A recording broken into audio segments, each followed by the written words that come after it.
Make sure you download the Woodward Sports app in the App Store and the Google Play Store today. Take Woodward Sports with you wherever you go and listen live on your phone or mobile device.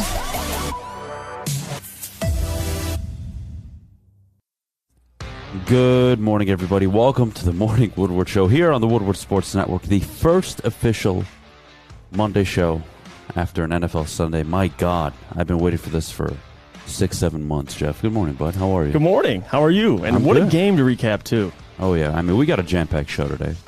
We have the Lions playing the Eagles. Obviously, they lost 38-35. We'll get to that. We'll get to the questionable decisions. Fish, shut the hell up. Okay, enough with this Bears. Fish, do me a favor. Fish, I'm not joking. Shut the fuck up. Shut up. Fish, you got the shades on, too. I love it. I love it. Jesus Christ. All right, look, we're going to get this morning started off the way it should be. Jeff, the reality is, after Monday, not what you hope for them to be, not what you think they will be. The reality is they still have a lot of work to do. They do. Very, very limited on talent on the defensive side of the ball. The offensive line looked okay. Yeah, looked good in the run game, especially on the ground. 6.5 yards a carry. Yep. But look, Detroit, you aren't as talented as Philadelphia. And you were able to put together some really good drives in the second half. Held the opening drive to the game. Really good. Nice. I'll dig it. You moved the ball. Really had no issues. A few 3-and-outs right in the first half. Struggled. Really died down after the first drive. But second half, things came around, and you were looking like the team we thought you would be. Mm-hmm. Cool. Especially offensively. But you know who else isn't as talented as their opponents? Pittsburgh wasn't as talented as Cincinnati. The Browns were missing their starting quarterback. And the Giants aren't as talented as the Titans. And I believed going into that game, they had every opportunity to win. And we sat up here Friday. We had our conversations, game predictions. I was very confident in the Lions being able to come out and steal this game against a team that is better than them. And they didn't. And really what kills me, Jeff, is at some point you're going to have to win these games. You're going to have to beat teams that are better than you. And no, I'm not talking about beating the Packers and the Cardinals when your season's already over and it means nothing.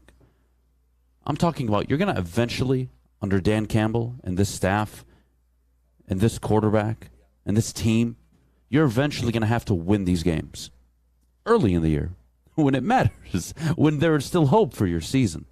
But the loss isn't the end of the world. That's really not the point of this. The point where I'm trying to get at is that I can take away a lot of good things, too. You were 64% converting on third down. Mm-hmm. You know where you were last year? 34%, second worst in the NFL. 64% yesterday against an Eagles defense that many believed would give the Lions tons of problems. That's really good. That's really good considering how poor you were last year on third down. You ran for 181 yards on the ground, like we mentioned, 6.5 yards to carry. Mm-hmm. You'll take it. Only turned the ball over once. Granted, it was a pick six. They were 4 for 4 in the red zone as well.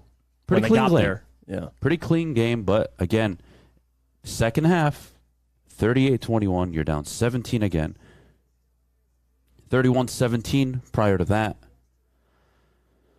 Oof, that was a tough one because I really believed going into the game it was there for the taking. To start the game, that game was there for the taking. And unfortunately for Dan Campbell and the Lions, they came out strong. They held Philly, but they followed it up with a ton of 3-and-outs, Jeff. I think you hit it right on the head. If you want to take good things away, it was the run game for me. That offensive line looked good. DeAndre Swift looked really good. And that's kind of what I want to bring up today, too, is you saw what DeAndre Swift did yesterday. This isn't a 50-50 backfield, and I love Jamal Williams, but this needs to be a 70-30, 60-40 backfield with what they have in DeAndre Swift. What did he get? 14 carries yesterday.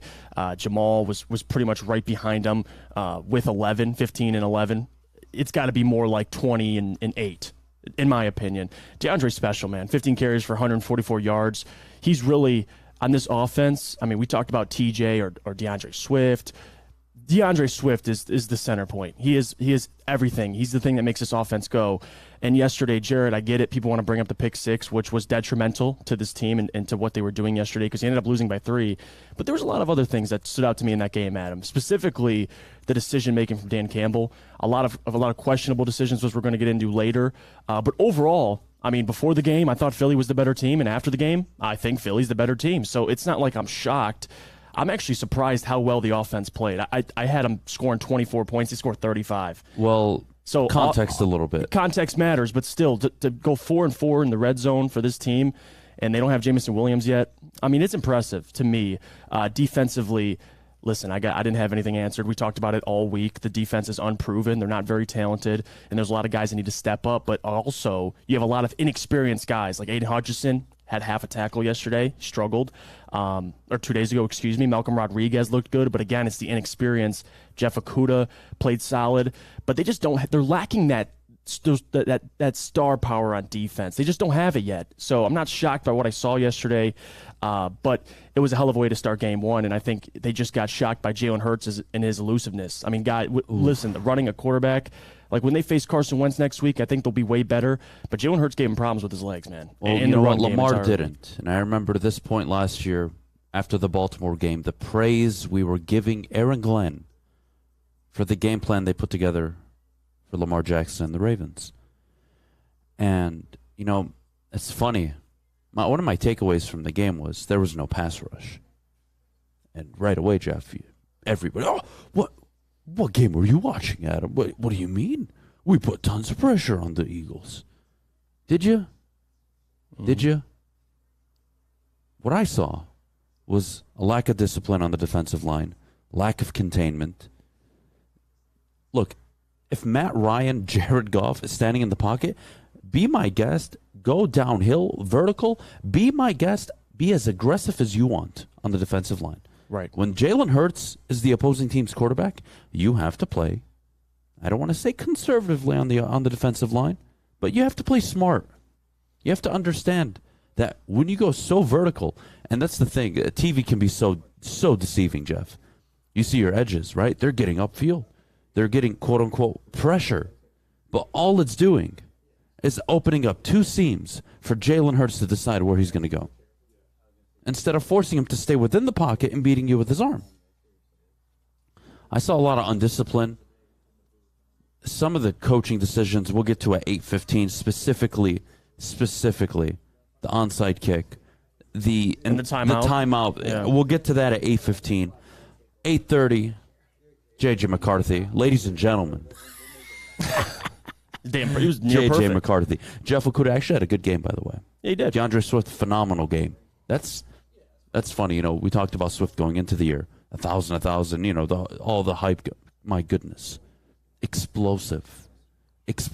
But again, unfortunately for the Lions, they find ways so far, and the 18-game sample I have of Dan Campbell, they have found ways to get in their own way. And they did it again Sunday. The Eagles were there. They were there for the taking. That game was at home, sellout crowd, standing room only. You had every opportunity to go and win that game. And they didn't. And no, the season's not over. No,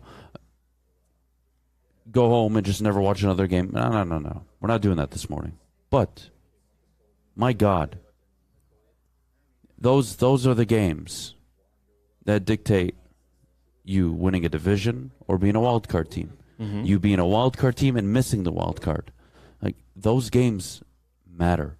And eventually you're going to have to, like I said, you're going to have to beat a team that you're not favored to beat. I'd love for them to be favored in every game. Don't get me wrong. But you're going to have to win these games eventually. They got Washington next week, a much more favorable matchup for the Lions, but I would say they should walk away disappointed because, again, very reminiscent of last year. San Francisco was basically able to do whatever the hell they wanted to do.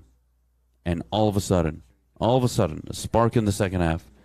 The game's closer than it was, but the reality is they were only down 10 with 3.5, 4 minutes left in the third quarter.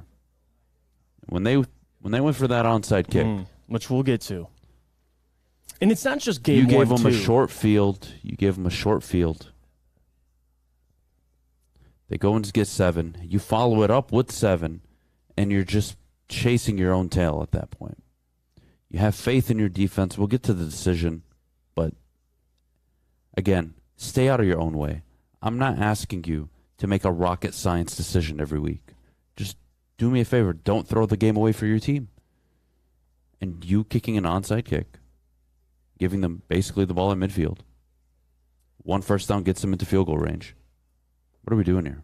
Especially when his excuse after the game, talking to the media, was, I trust my defense in terms of that timeout before halftime, but you don't trust your defense when you go for the onside kick. But you don't trust your defense when you go for the onside kick. Like, that's what confused me. But you mentioned it. Last year, game 1 against San Francisco looked very similar, except that was more of a blowout. This game, they kept it very close. The only difference and the only thing I could take away is the Lions have to learn how to win these close games. That was the problem last year. So, well, they only lost by 3, field goal. They lost by 4. But you look at it like this. The Lions have to find a way to these timely, costly mistakes, and you saw it on Saturday, yesterday against the Eagles. Like that's the problem I had. You watching this offense, I think they were better than advertised for me personally, especially towards the end. They moved the ball well, although Jared didn't play well to start. He had a better second half. But like you said, it's staying out of your own way and shooting yourself in the foot. And the Lions, hopefully, this is a learning. I don't overreact to week 1. It's kind of like what I took out of the Rams and Bills game. But what I will say is, we'll see how they look next week against the Commanders. They're a better team than they were last year. Absolutely. That's for sure. That's no excuse. They're better than they were last year. They are a better team than they were last year. But how much better? That's the question. Look, when we get back, coaching decisions really, again, just seem to be, we're tied to the hip with these decisions. It seems every other week with Dan Campbell, we're talking about a decision he made, he didn't make. Was it the right call?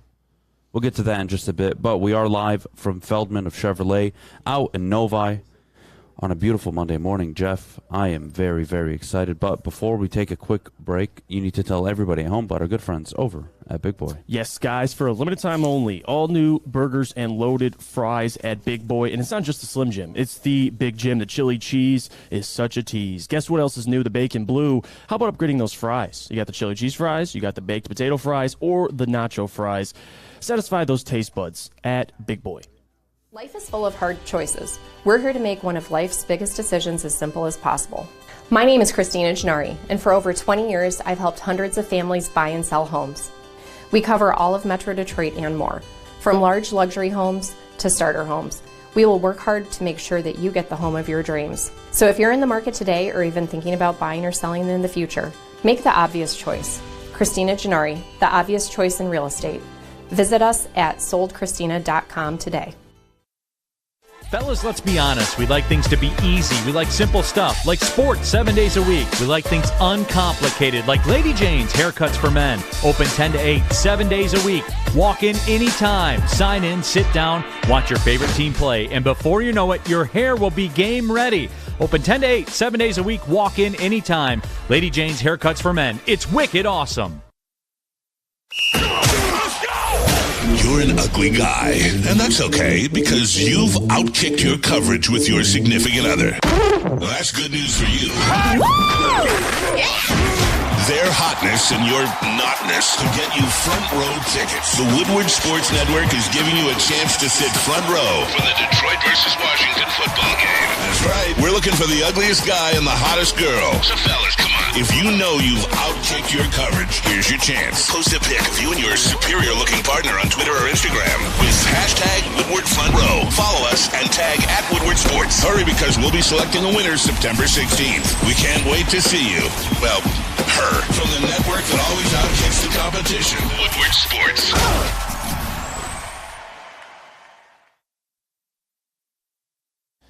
Jeff Iafrate here. I'm going to tell you about Chili Peppers Tanning. You can join the Peppers Club at Chili Peppers Tanning. You'll get all the best deals. Plus, they will beat all competitors by $5. Chili Peppers has the hottest bulbs, the hottest deals, and the darkest tans. 26 locations and more on the way.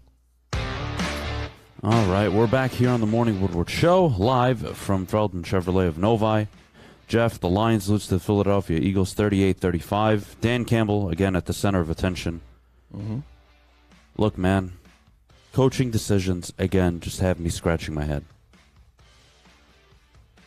I'm not here to label Campbell as some loser, a bum, doesn't know how to coach, none of that. We're not doing this. 18 games, it's all I have to work off of. I'm not doing this yet.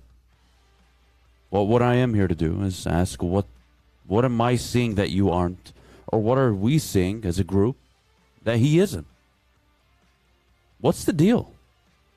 Someone explain to me. Calling a timeout early in the third quarter, only to get beat for 39 yards after. Okay.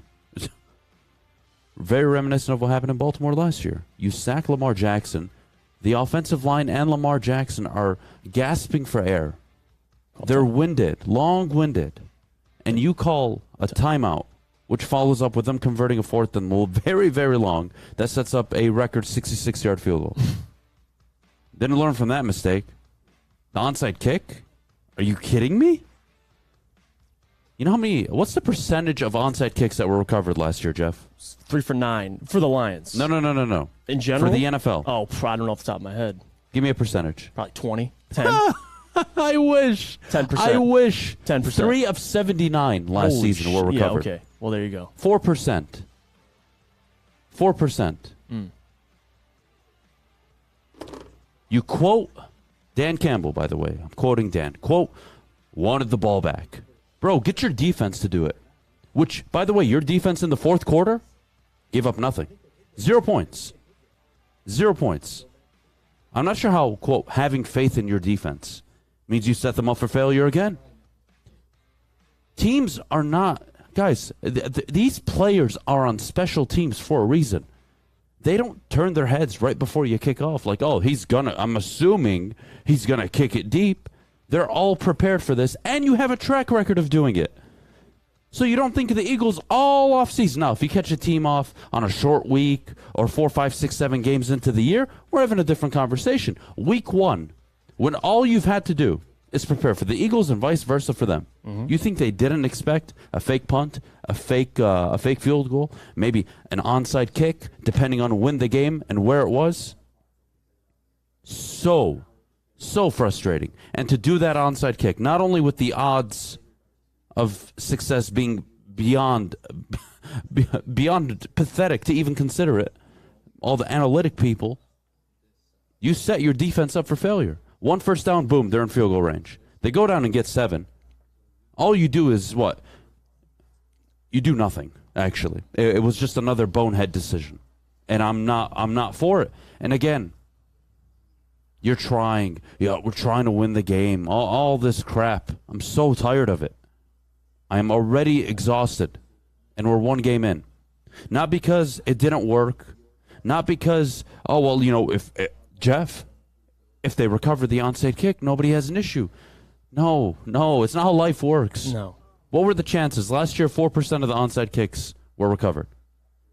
That's the chance you took. Down 10 with all the momentum, by the way, because you had just scored to make it a 10-point game. And in the fourth quarter, your defense, the one that you, quote, had faith in, even though you put them in a horrible spot, they didn't give up a single point in the fourth quarter. They actually got to Jalen Hurts. They actually contained him. He wasn't able to bust off any big runs in the fourth quarter. Defense actually had a pretty good fourth quarter. And again, you're going into the fourth quarter now down 17 instead of down 10. And making the Eagles work to get downfield instead of, hey, we're already at midfield, we're going to score. Right. I am up to here with I wanted the ball back. Really, Dan? No fucking shit, Dan. You wanted the ball back. No, you know what? Let me throw out the NFL 101. You want the ball. Yeah, no shit. Everybody wants the ball. How about you don't kick an onside kick with 3.5 minutes left? And now, did that singular decision cost them the game? It didn't help. I think it really hurt their chances because you were only down 10. You had momentum. And, Adam, the defense hadn't stopped Jalen Hurts up until then. So you just give them free yards? Just give them extra 40 yards to work with? That's what we're doing now? Right. And especially because he said he trusted his defense before the half. He said, I took the timeout because I trust my defense to get the ball back. And then you kick an onside because you don't trust your defense. That's the problem I have, too. Okay, you trust your defense before halftime, but they gave up 21 first half, yeah. or excuse me, 21 second. No. 24 in the second. What is it, 21 or 24? 24 points in the second. 24 second quarter points. Yeah. I have faith in my defense. Swear to God, I feel like I'm dealing with a child sometimes. When is it going to be about football? Making the best... Look, again, I'm not asking him to make rocket science decisions that are going to change the entire landscape of the game. I'm not asking him to innovate the game of football. All I'm asking is give your team and your players the best opportunity to win. That onside kick, I don't care how confident you were in your special teams, was never the play. That timeout, again, Baltimore last year, do we not learn? Like, how many times are you allowed to make the same mistake before I question you? How many, Jeff? It's a good question. Because we've been questioning it even last year. So for us, this is Dan Campbell's MO. Like, it's different last year because you're going for onside kicks when you're 0-8, and teams aren't expecting it. Game 1 against Philly, they're expecting it. Like, they know this is Dan Campbell's MO. You know who Dan is. So I get it. It was unexpected, but you get the onside kick. Are you surprised? Like, for me, it's the decision-making and watching the game, especially as Lions fans. You're sitting at home, you're seeing this offense, and you see some of these decisions from Dan Campbell. Like, that was the biggest thing with Jim Caldwell. And I'm not comparing the two yet, but it was time management. It was decision-making, especially late in games. And Dan, I don't think, did a very good job of that last night. I get he trusts his players, but if you trust your players, then don't go for the onside kick. Trust your defense. Jeff Okudah played really well. I get A.J. Brown was tearing up the secondary, but still, you have to give them a chance. You're putting him in a compromising position already, and then you're surprised when they give up a score. And the only explanation, I think, and he didn't say this at the press conference, obviously I didn't expect him to, but if you didn't trust your defense and you figured, you know what, they're going to score regardless, might as well score in a quicker time so we can get the ball back. That doesn't make any sense. Doesn't make any sense. So we're that's going to give them issue. free points just so, you know what, we need the ball so bad that we're going to give you free points. Yeah, we're going to spot them. I don't buy that at all. No. And in the presser, again, just compounding issues. Of quote, you know, I was really feeling this is the best part. I really felt like we were gonna get a turnover. You felt? The fuck, you're a coach. Your job is to put players in a position to make a play. Not I really had a feeling there in the third quarter. I thought we were gonna make a play. It was just only a matter of time. Zero turnovers. You forced 0. My goodness. Again. It's one game. Right. Not the end of the season. This doesn't change my expectations. But geez, can we please stop making the same mistakes? I have 18 games to work on you, Dan. 18 so far. That's all I know about you. And all I know so far is you're a 3-14-1 football coach, which, by the way, I'm trying to be very patient about because he had a horrible roster last year. And I don't think any coach walks into that team last year and puts on a 6-7 win season. I think that's baloney. So I'm really trying to be patient with this guy. I'm really trying to be patient. But can you just not go against conventional wisdom as if you're some fucking innovator and you know something about football that nobody else in the goddamn room knows? Please? What were you seeing that I wasn't? Explain to me. Please, God, somebody. Jesus would have kicked it off.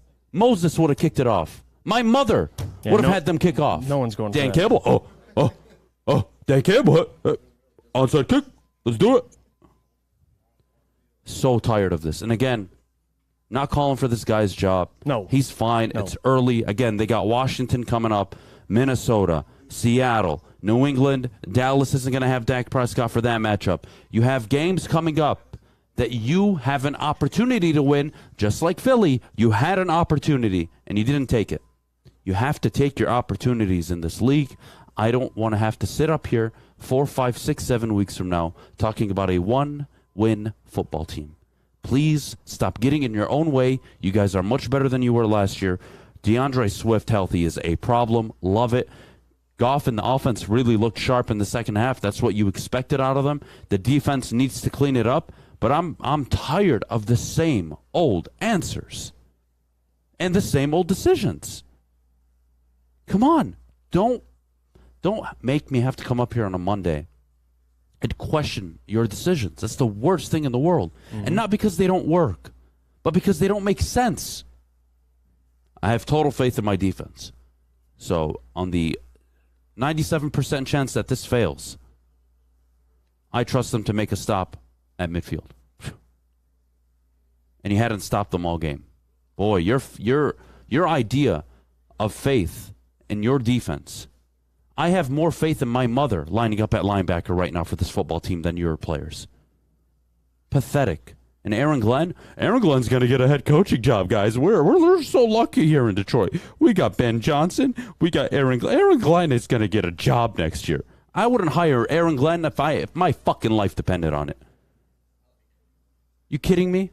You had all offseason to prepare for this guy. You knew the threats he brought with his feet. You knew what he would do on the ground. You had a good game plan for Lamar.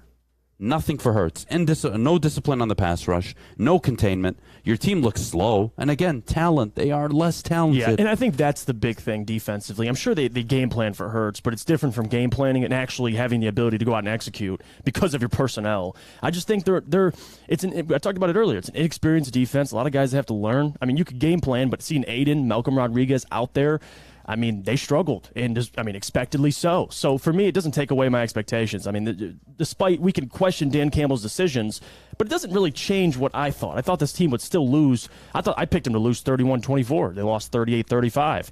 Week 2, I have them beating Washington. Week 3, I have them losing to Minnesota. Like this, it doesn't change my expectations, but certainly on a Monday morning, we're expected to at least bring up these decisions. Like you have to, because I know Lions fans are sitting at home watching the game wondering why he was doing it. So, again, I thought the Lions, they showed a lot of fight, but again, you showed it last year, but you still won 3 games. Like that's the issue I have. You can't keep losing these close games. You got to find a way to win, and I thought they made some mistakes that led up to them losing, but hope they got a week to correct it. We'll see. It's about bouncing back. It's week 1. What do you look like week 2? Because if you look similar and some decisions are being made from Dan Campbell that we have to question, you're damn right we're going to question them. That's the reality of it. But it didn't take away too much. I mean, they were going up against the best offensive line in football. They struggled. Okay, expectedly so, against a very, very young defensive line. Offensive line looked actually pretty good against a very good Eagles defensive line. Jalen Hurts hurt them with his legs, as expected.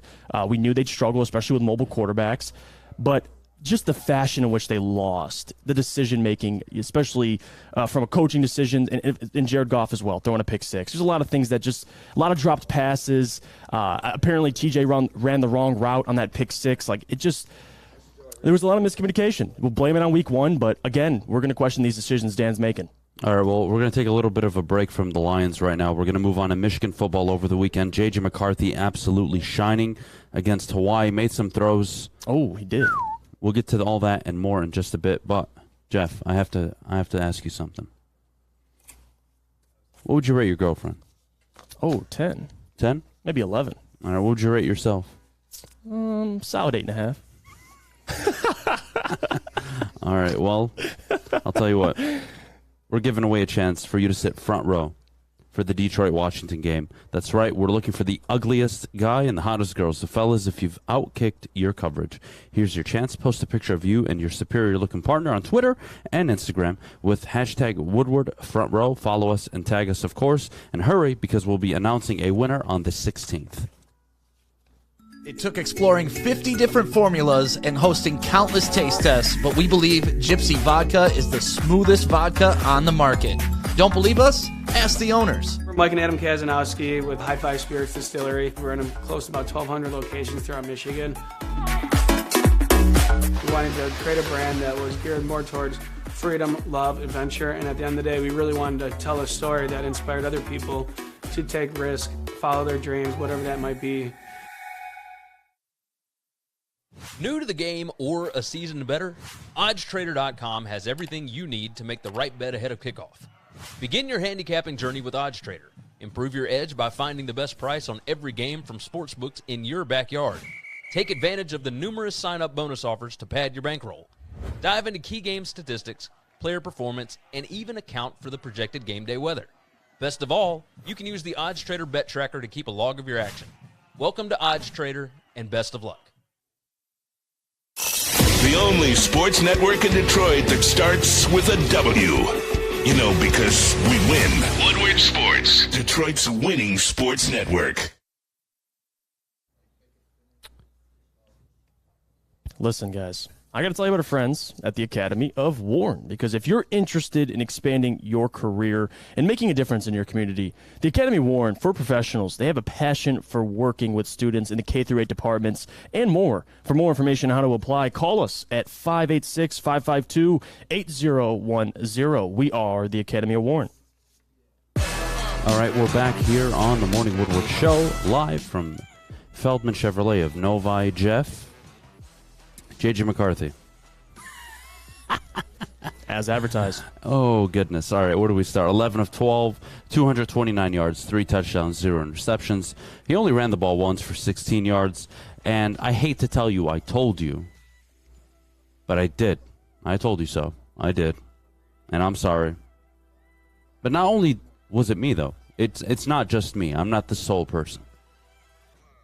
I believe a slight majority of Michigan fans have been pushing and wanting this decision. And I sat here on summer mornings pleading, trying to reason with all of you. And not only did I tell you what the possibilities were, but hey, look at what this kid can do for your program. And all you cared about was, Cade McNamara is a Big Ten winning quarterback. He led us to a Big Ten championship. He beat Ohio State. The kid, meaning J.J. McCarthy, Jeff, he made throws I've never seen a Michigan quarterback in my lifetime make, let alone they could dream of it. The kid was calm, cool, collected. And I was told I should be heartbroken for Cade. Poor Cade McNamara. Poor Cade. He stepped in there. He struggled. He struggled against Colorado. You think I care? Oh, they were booing him. Adham, that's so mean. Good. You think I care? Colorado State, underwhelming performance, sits up there in the presser after. By the way, prior to all that, my best camp ever. Never been more accurate. Have a complete command of this offense. I'm even improving and throwing the ball downfield. Cade McNamara, not me, his words. And what happens? He comes out against Colorado State, not his best game. And then they insert him against Hawaii when Michigan is steamrolling them. And J.J. McCarthy is just absolutely throwing all over the place. You know what happens, Jeff? He has the Hawaii defense looking like Georgia from 2021. That's what happens. And again, you play players like J.J. McCarthy because of that exact night, that exact performance. You had a 5-star quarterback recruit, I believe, in 2024. Jaden Davis, I believe, was out there. Yep, he was. Correct me if I'm wrong. Watching JJ sling it. And that is a program-changing decision. That is a program-altering decision. Not because they beat Hawaii. Nobody cares. Everybody knew they were going to win the first 4 or 5 games of the year. But the point is, what J.J. McCarthy gives you, no other Michigan quarterback in my lifetime has ever. And Alex, if you don't mind, I'm going to show you the difference between J.J. McCarthy when he's on the field and what happens when you have Cade McNamara. So let's just look at a simple play. All right? Pre-snap, before anything happens against Hawaii, J.J. McCarthy on the field. They've got 6 people showing in the box. 6 people showing. And they snap the ball, and you're going to see a play-action pass. All right? So what you can imagine is J.J. McCarthy's going to put the ball in front of the running back. He's going to pull it back. So now you have 6 people really committing moving forward, and you're about to see the 7th on the screen in just a second. The 7th is now entering the frame, and there he is. You have 1, 2, 3, 4, 5, 6, 7, 8 people within the box in your frame. Because J.J. McCarthy has the threat of not only handing it off, but pulling it. And it leads to a clean pocket, which you see him step into. You have 8 players within the box. 8. You lined up with 3 wide receivers. You have one-on-one matchups across the field, and this results, obviously, in a Roman Wilson touchdown to start the game. That is why you have J.J. McCarthy. What he brings to the offense, pre-snap, post-snap. This guy brings everything to the table for you. Is it Hawaii? Is it, this is the greatest performance against a good team? No. He's going to have to get better. He's going to have to play Big Ten football. But that was his first career start And I would say A++ performance. Jeff? I think you hit it on the head. Another thing I would add, too, with JJ is, guys, it was impressive, but it was against Hawaii, and you said that. But he was pretty much perfect. 11 for 12. He had one incompletion. It was a drop pass by Ronnie Bell, which he should have caught. So really, he was perfect. And I'll tell you another difference, too, between Cade and J.J. McCarthy. You saw last week, or the previous week, with Cade McNamara, had a 60-yard reception or pass to Roman Wilson, but it was a screen pass. This week, 42-yard pass from J.J. to Roman Wilson. Look at the difference between those 40 and 60-yard gains. One was through the air. One was a screen pass, which Roman Wilson turned into a big play. JJ just opens up your offense, and I talked about this last week as well. For this Michigan offense to get everything out of it, you need JJ at quarterback. He just takes it up an entire new level. You see it with the RPO reads. They bite on JJ. With Cade, you know he's not running the football.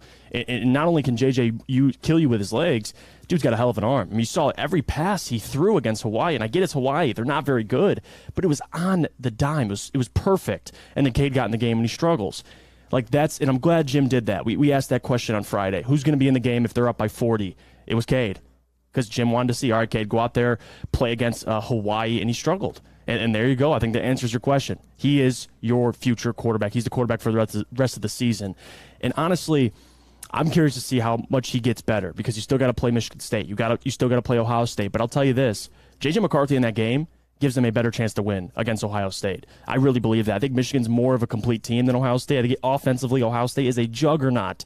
But Michigan, I mean, they're coming. And I really like what they look like with J.J. McCarthy. I think their offense takes up a whole nother level, especially with that run game. You could just tell everybody plays harder. The receivers run their routes harder. The reeling in catches that you just don't see with Cade McNamara. The entire team just oozes confidence. And then Cade comes to the game, and the offense looks completely different. Same personnel, completely different. I mean, for the talent Michigan has offensively, Adam, it was no question if J.J. could start or should start.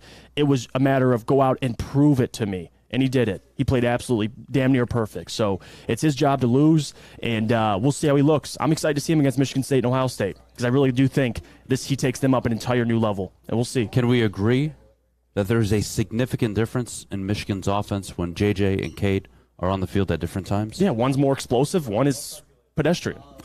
Again, it's about damn time. Again, is Hawaii the end-all, be-all? Is it the litmus test? No, it absolutely isn't. And, for the comments, well, Cade has more experience. Cade has a better resume. He started. You watched JJ get the start for the first time against Hawaii. That was his first career start. You have from now till the end of the season to watch this kid develop. And I'm sorry, I think he is better for your program. Think big picture. Don't just think about last season and this season. Big picture, having players like J.J. McCarthy only attract better talent. And Michigan hasn't had a quarterback drafted in the first round since 87, a wide receiver since 2004. Braylon Edwards, by the way. Mm-hmm. It's time to take that next step offensively with talent. And I think they got it. The defense looked good. Granted, again, Colorado State, Hawaii, you're not taking away everything on defense. But so far, so good. But please understand what JJ brings to the table is much better for your program. And I think if we start there, we're going to be off to a great rest of our day. And not even just right now, for the future, for future recruits. Seeing JJ go out and ball against Hawaii, to watch that as a future recruit trying to decide if you want to go to Michigan, doesn't that encourage you, especially not just from a quarterback position, but from a wide receiver position? Because if these are the quarterbacks that are going to come out of Michigan, you want to play with those guys. Cade McNamara, you saw last week, Roman Wilson, 2 receptions. Boom. Against Hawaii, you saw how much different this offense looked, especially to start off with the receivers. Ronnie Bell now has 6 receptions. The offense just looks night and day with JJ in. So happy for Michigan. You found your quarterback for the season. And we'll see how much of a level that JJ takes his team. Because I really do think with JJ, we say they're going to lose to Ohio State, but they look damn good. And I get it was against Hawaii. We have to see how they do against, even going to Iowa, going to Michigan State, playing Michigan State. We'll see. But again, JJ, he's special. He's special, man, especially with his arm talent. Again, and he brings Michigan to a whole new level on offense. Ronnie Bell, Andrel Anthony, Roman Wilson, Donovan Edwards. Much more dangerous. Blake Corum.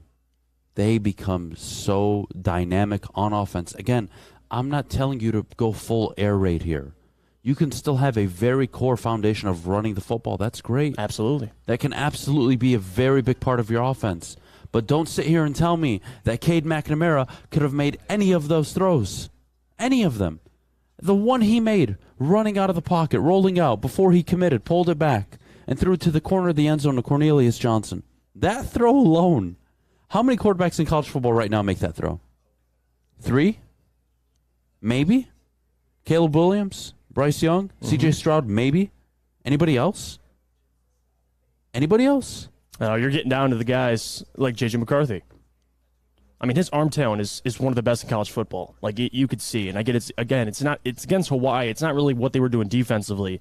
It's the angles. I mean, the pass to the corner of the end zone for the toe tap, when he made a play out of the pocket, like that was on a dime. And that's the difference. Like, what he can do versus what Cade can do. Like, you can have a much more explosive offense with J.J. McCarthy, and that's going to help you beat teams like Ohio State. So he makes them a completely night and day team, a completely different team with J.J. in the ball game. You could tell right away. It's unbelievable. Look, when we get back, Jeff Okudah, his performance, DeAndre Swift, going into the individual side of the game, Hawkinson, looking at some of the players, how they performed, all that and more coming up in just a bit, 8:45, top of the hour. We'll get back to the game, of course, full scale, big picture. Dan Campbell, 9:17. We'll get to some of his quotes in the post-game press conference.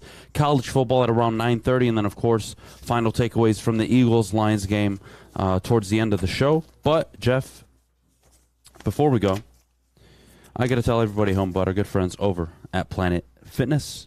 Planet Fitness, start today, $0 down, $10 a month. Your fitness is essential. Make sure you take care of both your physical and mental health. There's nothing better for you than going to the gym 30, 40 minutes a day. It'll keep you in shape, keep you mentally sane. And, of course, it's a judgment-free zone. Planet Fitness. Visit them at planetfitness.com or one of their many Metro Detroit locations. At work and at home, we're there with smarter security solutions. Featuring complete automation with customized alerts and more. For over 90 years, we've been the company that's been counted on to protect what matters most, all with personalized service and care. Right now, for a limited time, receive a free video device plus free installation with a new home system. Guardian Alarm. We protect Michigan. When you need apparel, there's only one place to go. Big Frog in Novi. With no setup fees, no artwork fees, no minimum, and a 24-hour turnaround, you can have your whole team outfitted in no time. Embroidery, direct-to-garment, vinyl, and screen printing, Big Frog has it all in all the styles you want. So whether it's a sports team, fundraiser, school event, or corporate needs, Big Frog is your one-stop destination. Visit bigfrog.com/Novi or call 844-4-BIG-FROG.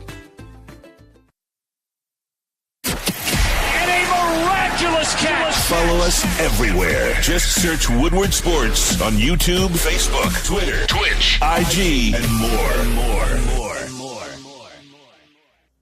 Jeff Iafrate here. Let me tell you about our friends at Alta, because at Alta, uptime matters. Alta Equipment has everything you need to get the job done. You have a big project coming up? Alta Rent has you covered. Call them today, 844-GO-TO-ALTA. That's 844-GO-TO-ALTA today. And we're back 8:44 live here from Feldman Chevrolet of Novi. Jeff Iafrate, myself. The Monday after the Lions 38-35 loss to the Philadelphia Eagles. Jeff Okudah had a good game. No, there was a snap limit, but he played a good game. Devontae Smith, no catches on him. He was one of the team's leading tacklers. And you kind of saw what you've seen so far. Nothing special, nothing that wowed you, but it was a good performance. You have to say he played a good game. And if you would have told me that going into Philly, that's what I was going to get, I would have sat here and said, I'll take it. Healthy, looked good, really never got beat in coverage. I'll take it. I'll take it. That's a good step one for Jeff. It's one game. There's 16 more on the season. I'd like to see him play the whole season if possible. That's the only thing. But we're getting to a point where you don't have much room for error anymore. You don't. So with Jeff, I'm glad he had a good performance. I thought it was good. It was solid. I thought he was the best secondary player the team had on the field in that game. A.J. Brown, why they didn't line him up, we'll leave that for a later discussion. I'm not really too concerned with it. Again, he was on a snap count. Right. Let him get into it. I think by week 4 or 5, he continues playing at that level, getting better and better. He will be the best secondary player on this team. Yeah, no, I thought he had a great game. Not just solid. I thought he had a great performance from Jeff Okudah, especially for his first game back. You saw Dan Campbell then also limit his snaps, and you missed him. Will Harris gave up that big play to A.J. Brown. If it was Jeff Okudah, it could have been different. But the thing I took away from is him in coverage. I mean, Devonta Smith didn't have a catch. He was targeted 4 times, didn't have a catch. Jeff Okudah was solid. Like you said, he would have led the team in tackles. Tracy Walker led the team in tackles just above him, which he was ejected for throwing punches. But for Jeff Okudah, I mean, this is what you wanted. Not only do you want him to be healthy, but you don't want to hear about him.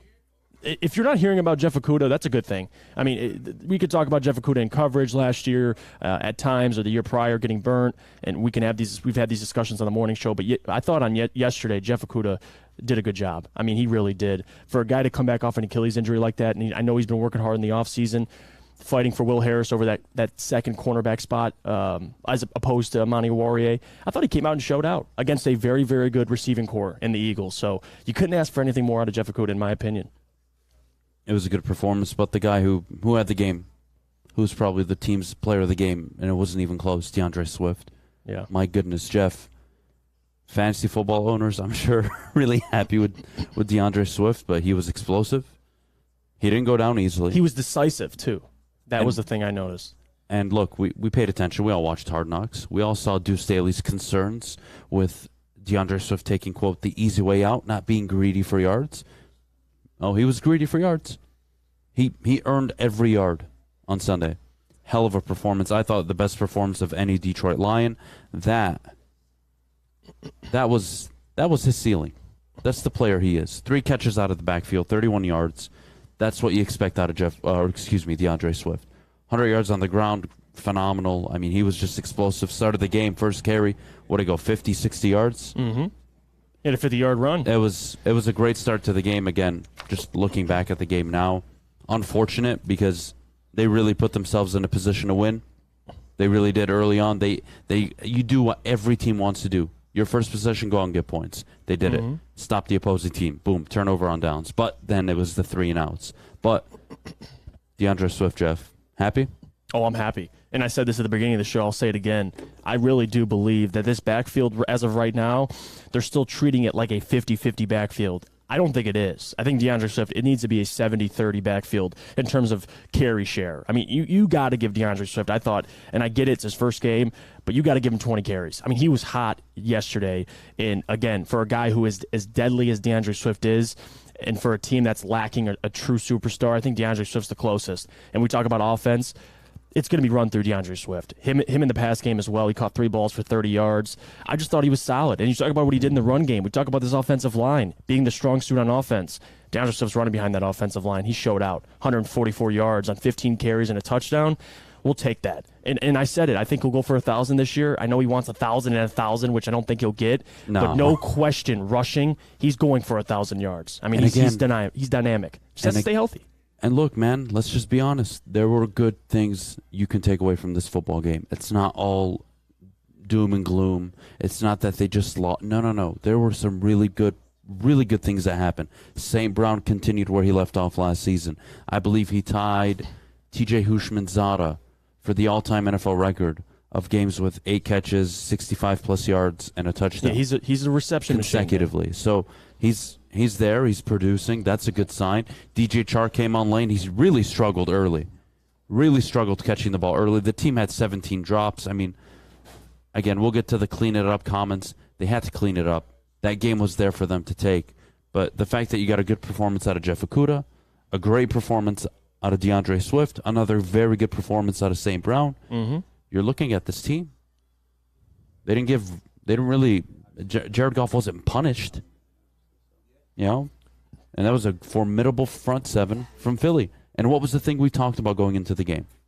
Philadelphia's front 7, even their secondary, their defense as a whole. Would it give this team problems? It did early on. 5 minutes to go in the second quarter. The offense really looked anemic outside of the first drive. Jared Goff was struggling. But then it it started to come together. And then the second half, yes, they took off. But my concern is, Jeff, you don't want to play a first half like that. You can't play that poorly. No. And look, am I happy the offense got it clicking in the second half? I am.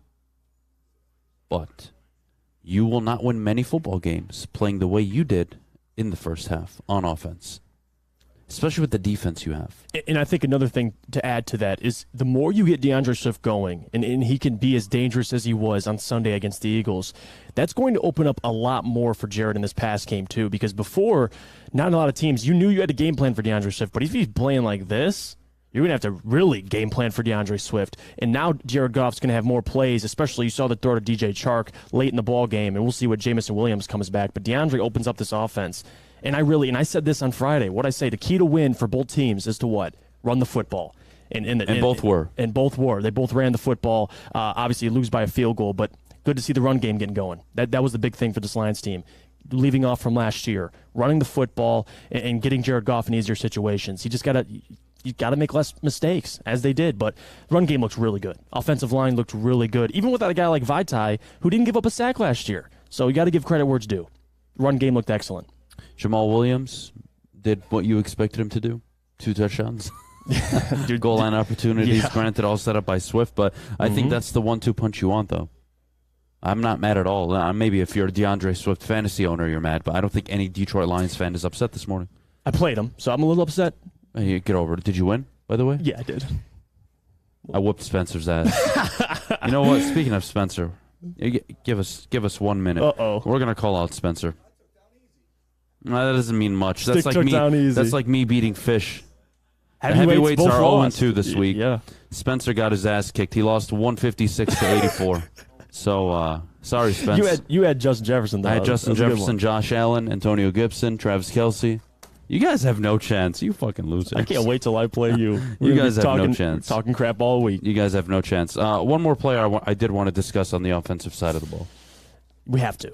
T.J. Hockenson. Mm-hmm. It's the first game. Again, I'm not going to make an evaluation on whether or not you extend him because of one game against Philadelphia. Right. But boy, it was just a pedestrian performance. Nothing much. Dallas Goedert, boy, that looks like a tight end you want on your football team. Dalton Schultz looks like a tight end you want on your football team. Mark Andrews, Travis Kelce, they look the part and they play the part. When is Hockenson going to show us his God-given talent, his exceptional frame, his size, his speed? When is that going to pay off for the Detroit Lions? I'm not going to say I'm panicking, but I am concerned. 4 catches, 38 yards, and his biggest catch, I believe, came off a screenplay. Mm-hmm. There's no downfield separation. And again, you can credit Philly if you want. You can say Philly has good secondary players. They had a good matchup for Hockenson. Okay, fine. Let's say I give you all that. When are you going to go out and be a playmaker? DeAndre Swift yesterday, playmaker. Amon-Ra St. Brown, playmaker. Chark made a play. Mm-hmm. Where was Hockenson?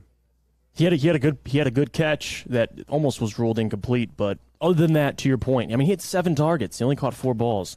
And that was the point with T.J. Hockenson, is his reliability in the passing game.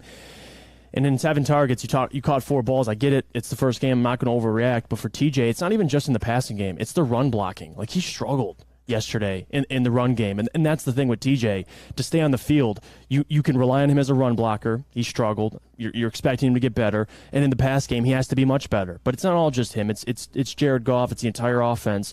But to your point, if you're thinking about extending him at the end of the year, I mean, you're going to have to make a decision. And we can evaluate one game all we want, but it's about the entire season. We'll see where he ends up. I still have him. I have TJ leading this team in touchdowns before the season. So I don't know how fair that is, seeing game 1, but I trust Brad Holmes to make that decision, because with TJ, do you pay him top 7, 8 tight end money? He's going to command top 5 tight end money. He's going to command top 5. And he just doesn't deserve it. And that's nothing to do with him as a player, but again, the reality is he's not a top 5 tight end right now. All right, well, we're going to go to the rookie on the defensive side of the ball, Billie Jean himself, Aiden Hutchinson. What did you think of his performance? I mean, it's a rookie. That's pretty much what I took out of it. I feel like he was in the backfield. He missed a couple sack opportunities on Jalen Hurts, which is expected. I don't think he was ready for a quarterback as elusive as Jalen Hurts.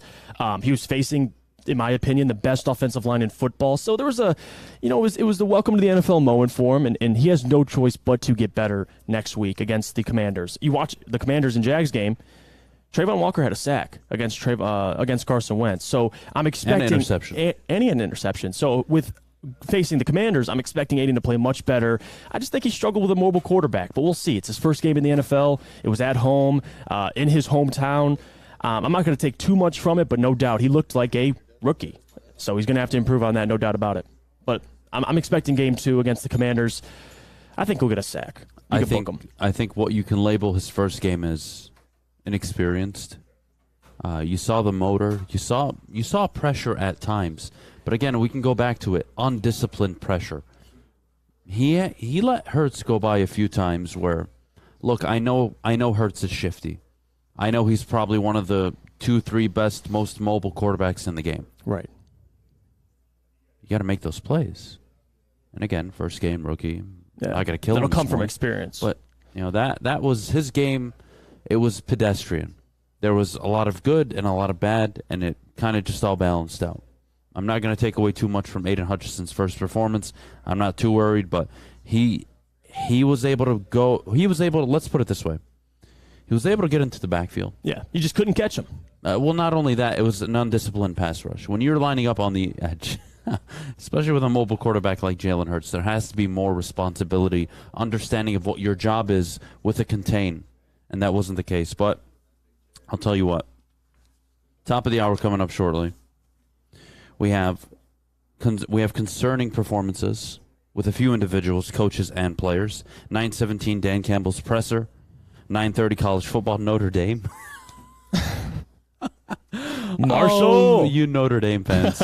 I know it's hard being a Notre Dame fan. I know. It's just disappointment after disappointment. Believe me, we know what it feels like. Having said that, we're going to take a quick pause. When we get back, Eagles, Lions, more discussions coming up concerning performances with some of the coaches, some of the players. We'll get to that and more. But before we do, I have to tell you about the Mulligan, the official drink of the summer. Brought to you by our good friends over at Gypsy Vodka. The Mulligan, 8% alcohol, iced tea, lemonade, Gypsy Vodka mixed. Whether you're drinking, whether you're drinking yourself to sleep because BYU beat Baylor over the weekend like I did, or you're just trying to have a good time on a Sunday before the Lions are playing, the Mulligan is the go-to drink. Make sure you try it out, and please, please, please drink responsibly. For a limited time only, all new burgers and loaded fries at Big Boy. It's not a Slim Jim, it's the Big Jim. The chili cheese is such a tease. Guess what else is new? The bacon blue. How about upgrading those fries? Chili cheese fries, baked potato fries, nacho fries. What will it be? Satisfy those taste buds at Big Boy. Hey, this is Mr. Kearney, Chief Academic Officer, Academy of Warren. I want to welcome you to the brand new Field House. The state-of-the-art facility has a regulation basketball court, volleyball court, soccer field. It can be used for 7-on-7 football. Our K-8 academic features AM, PM, latchkey, small classroom sizes, Learning Street, futuristic media center, free breakfast and lunch, Holton Mifflin curriculum, academic games, K-8 athletics, and more. Enroll today at academywarren.net. You're an ugly guy, and that's okay because you've outkicked your coverage with your significant other. Well, that's good news for you. Their hotness and your notness to get you front row tickets. The Woodward Sports Network is giving you a chance to sit front row for the Detroit versus Washington football game. That's right. We're looking for the ugliest guy and the hottest girl. So fellas, come on. If you know you've outkicked your coverage, here's your chance. Post a pic of you and your superior-looking partner on Twitter or Instagram with hashtag Woodward Front Row. Follow us and tag at Woodward Sports. Hurry because we'll be selecting a winner September 16th. We can't wait to see you. Well, her. From the network that always outkicks the competition. Woodward Sports.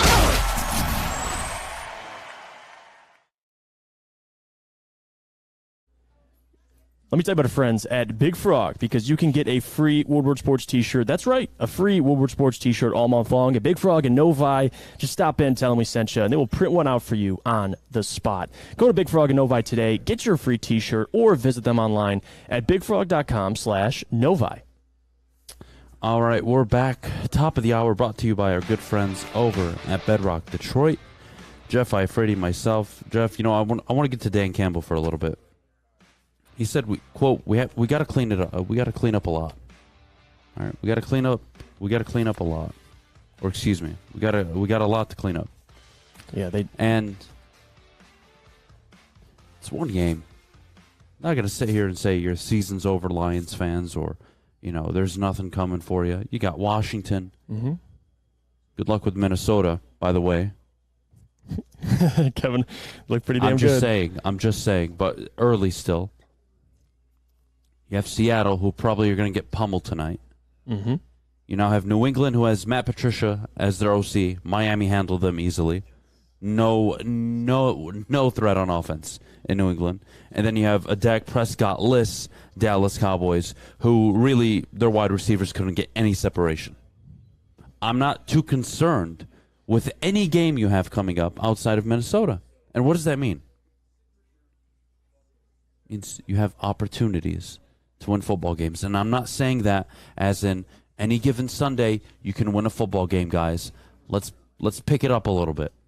You have an opportunity to play against Carson Wentz this week. I think Jared Goff is a better quarterback, but let's say I don't. I don't believe Washington is overwhelmingly more talented than your football team. No. Now, Minnesota, okay, yeah, that is a concern. But 3 of your next 4 games, you have every right to go into that game with the mentality that we should win this football game. Washington, Seattle, New England, and coming off a bye, no Dak Prescott, you have every opportunity to win that game as well. And what kills me here is what happened on Sunday. You come out, you get 7, you force a turnover on downs. 3 and out, 3 and out, 3 and out. Take your chances. The good teams in the NFL take their chances more often than not. And I brought up Arizona and Green Bay last year. Those were teams you beat that had, quote, winning records, right? You're going to have to beat these teams at some point early in the year to really dictate your season. Now, look, Jeff, let's be honest. I thought this is a 7-win football team, right? Mm-hmm. Going into the year, that's my number. 7's my number. But, again, every week, you will have an opportunity to have this conversation, especially right now. Especially right now. Think about it this way, Jeff. Once you finish with Dallas, it doesn't get any easier. No. It's way harder. It's a difficult stretch for the Lions after Dallas. Mm-hmm. And you would have included Dallas in that stretch, but now with Dak out potentially 6 to 8 weeks, that changes everything. The Lions have every opportunity to turn it around, quote, even though it's one game, it's not the end of the season, they're only 0-1. But are you going to not capitalize on opportunities against Washington? Against Minnesota, maybe? Seattle? New England? When do you get to a point where you're confident this team can close the deal? Can they cover the spread? That's great. Congrats. That means nothing in the win-loss column. Maybe for you bettors out there, but nothing for a football team. They covered the spread, Jeff. They were 5.5-point dogs. They covered. Yeah. They covered last year.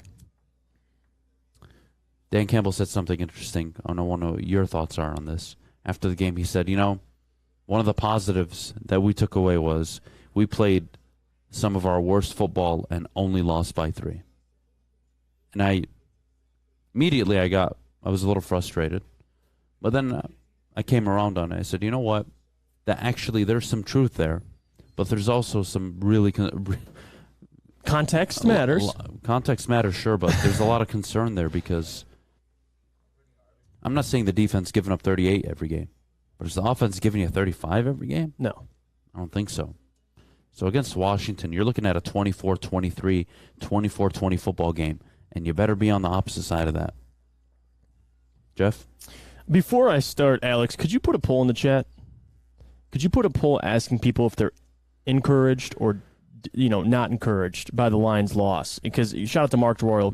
Moral victories. I swear to God, you people, I do. man. I want to go to the people. I want to see what you guys think. I don't want to know what the people think about a moral victory. They lost.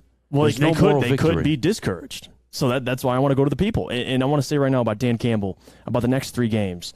These are pivotal. Next game, you play the Commanders. That's a winnable game. You play Minnesota, which Minnesota looked damn good, but that's still a winnable game. And then you follow it up, and you play Seattle, which you should win that game. So it is week 1. I'm not going to overreact. I think Dan Campbell, especially in this team, it was a good way he phrased it, but he also did follow it up and say, I can't keep making these excuses. I can't keep saying we only lost by 3. He said that. He did admit that after. He goes, because that was last year. We only lost by 3. We only lost by a touchdown. Like, these things, you cannot keep making these excuses. But what you can take away is you played a Philly team who I think has a Super Bowl roster, besides the quarterback, which I'm still not sold on Jalen Hurts. He looked damn good, but still, for the future, can you get them to a Super Bowl? That's the question.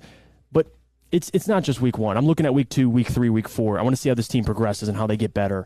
Because if we're sitting here week 3 and we come on Monday morning and we have to talk about the same things, then we're going to get discouraged. Then it's going to be frustrating. But right now, I mean, I'm not overreacting to Monday. I get it's overreaction Monday. But for me, you want to see them clean some things up, especially defensively. But I'm not going to overreact. But the people right now, I want to go to the people. I want to see the poll. How are you feeling about the Lions? Encouraged or discouraged? I think there's a lot of 83% encouraged, 17% discouraged. Do you blame them? The Eagles were favored, yes or no?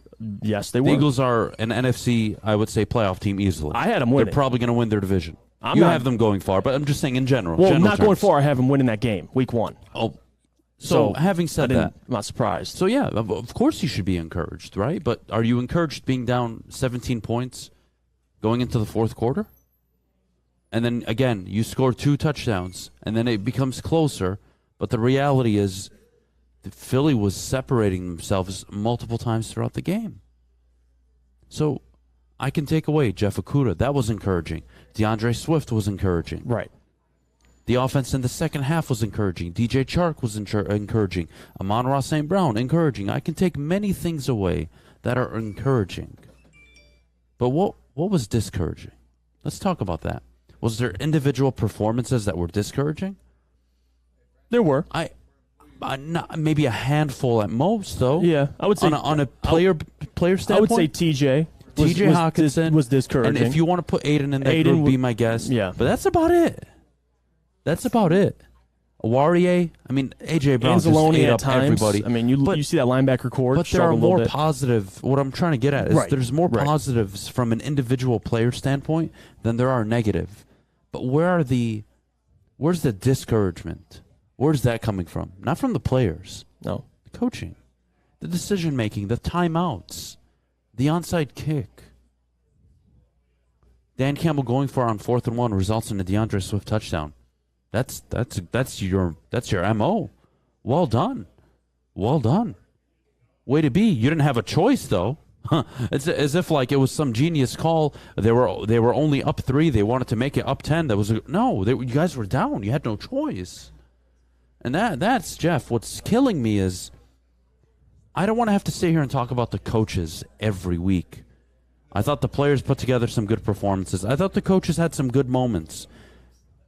But the difference between players and coaches, when you have a bad moment or moments as a coach, that can cost you a team. That can cost you a game. Mm-hmm. Now with the players, again, even Jared Goff, you want to say you were disappointed in Goff, I think that's fair. The pick 6, the reality is that was an option route. Goff read it one way, the receiver read it the other, and that's the reality. That's the reality. That's a miscommunication error. It resulted in a pick 6. That's a tough one. But outside of that, Goff was there. He made the throws he needed to make. Beautiful throw to Chark in the end zone. Mm-hmm. There are positives you can take away, again, from an individual standpoint. But boy, you make it difficult.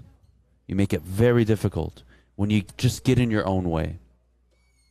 Just don't get in your own way. Do everything the way you're supposed to do it to give yourself the best opportunity to win. It's like when the Lions played the Vikings last year, and Dan went for 2, and he got the 2-point conversion, and they still lost.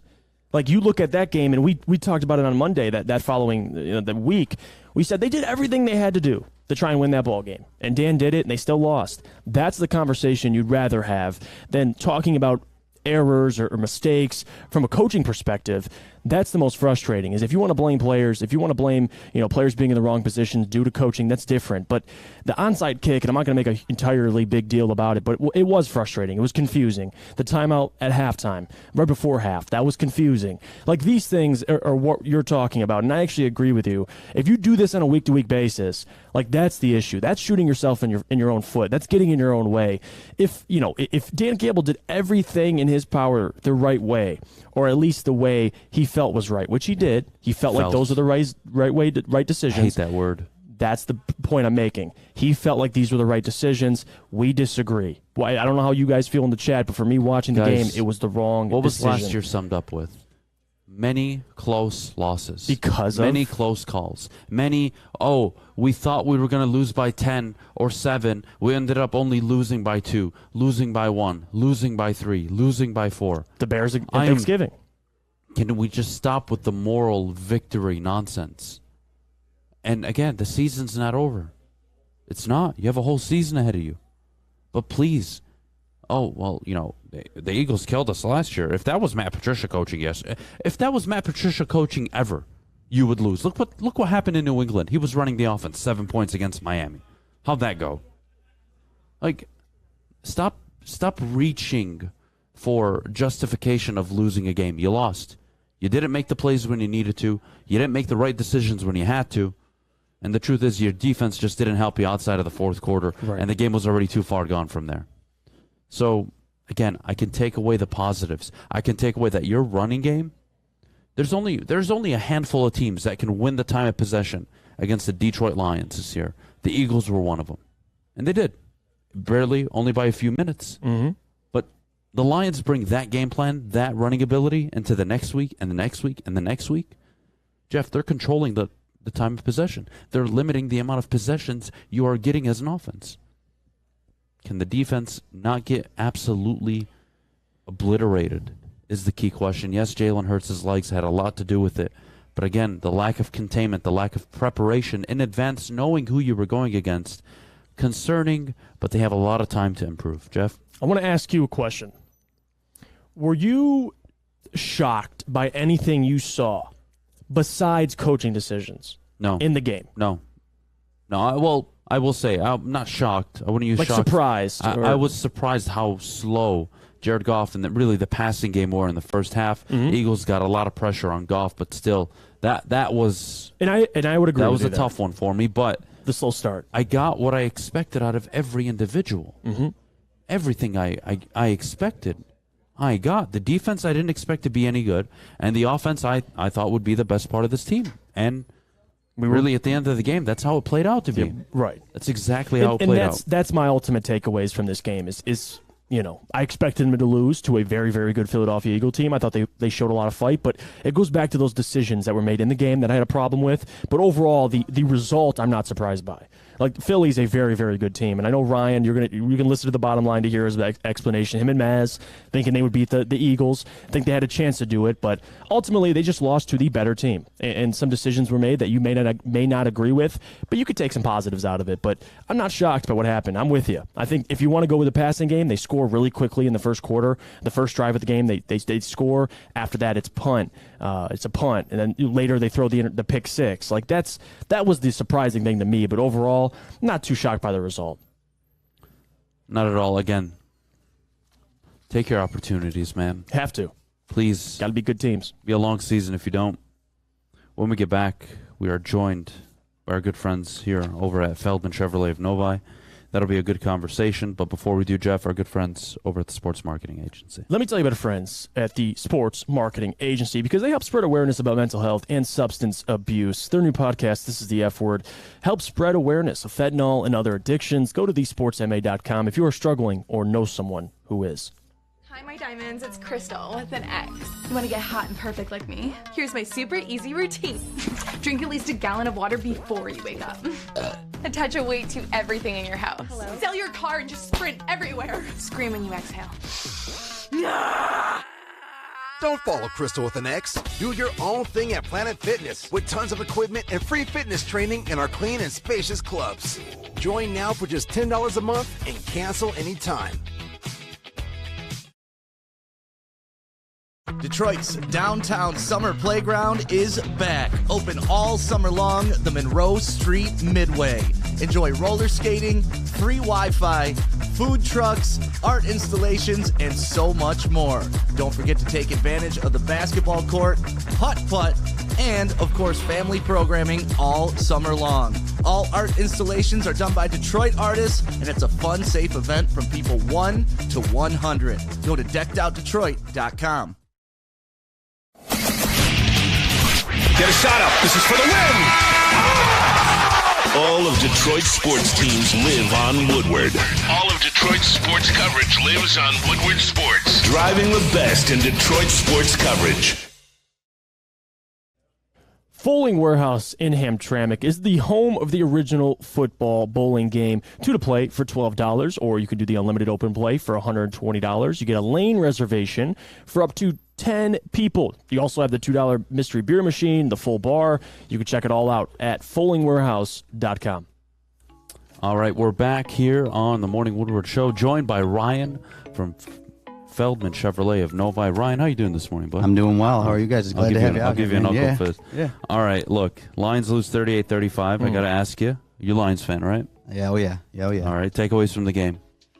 Takeaways from the game are defense is definitely young and upcoming. Offense needs a little bit of work. I went to the Eagles game last year, and I was kind of nervous about going to this year because last year we had those 2 phantom 4th down passes from Goff that went to nowhere out of bounds. And in that first quarter, when he almost did the same thing, except it wasn't on 4th down. Right. I started getting PTSD. Yep. And you know they kind of picked it up, but definitely think that they may have found their identity, like you said in the press conference after the half. But defense definitely. I mean, to play against Jalen Hurts, right, who we know is dynamic, who we know is gonna run the ball more, right? He didn't have 1 passing touchdown, right? And they have A.J. Brown.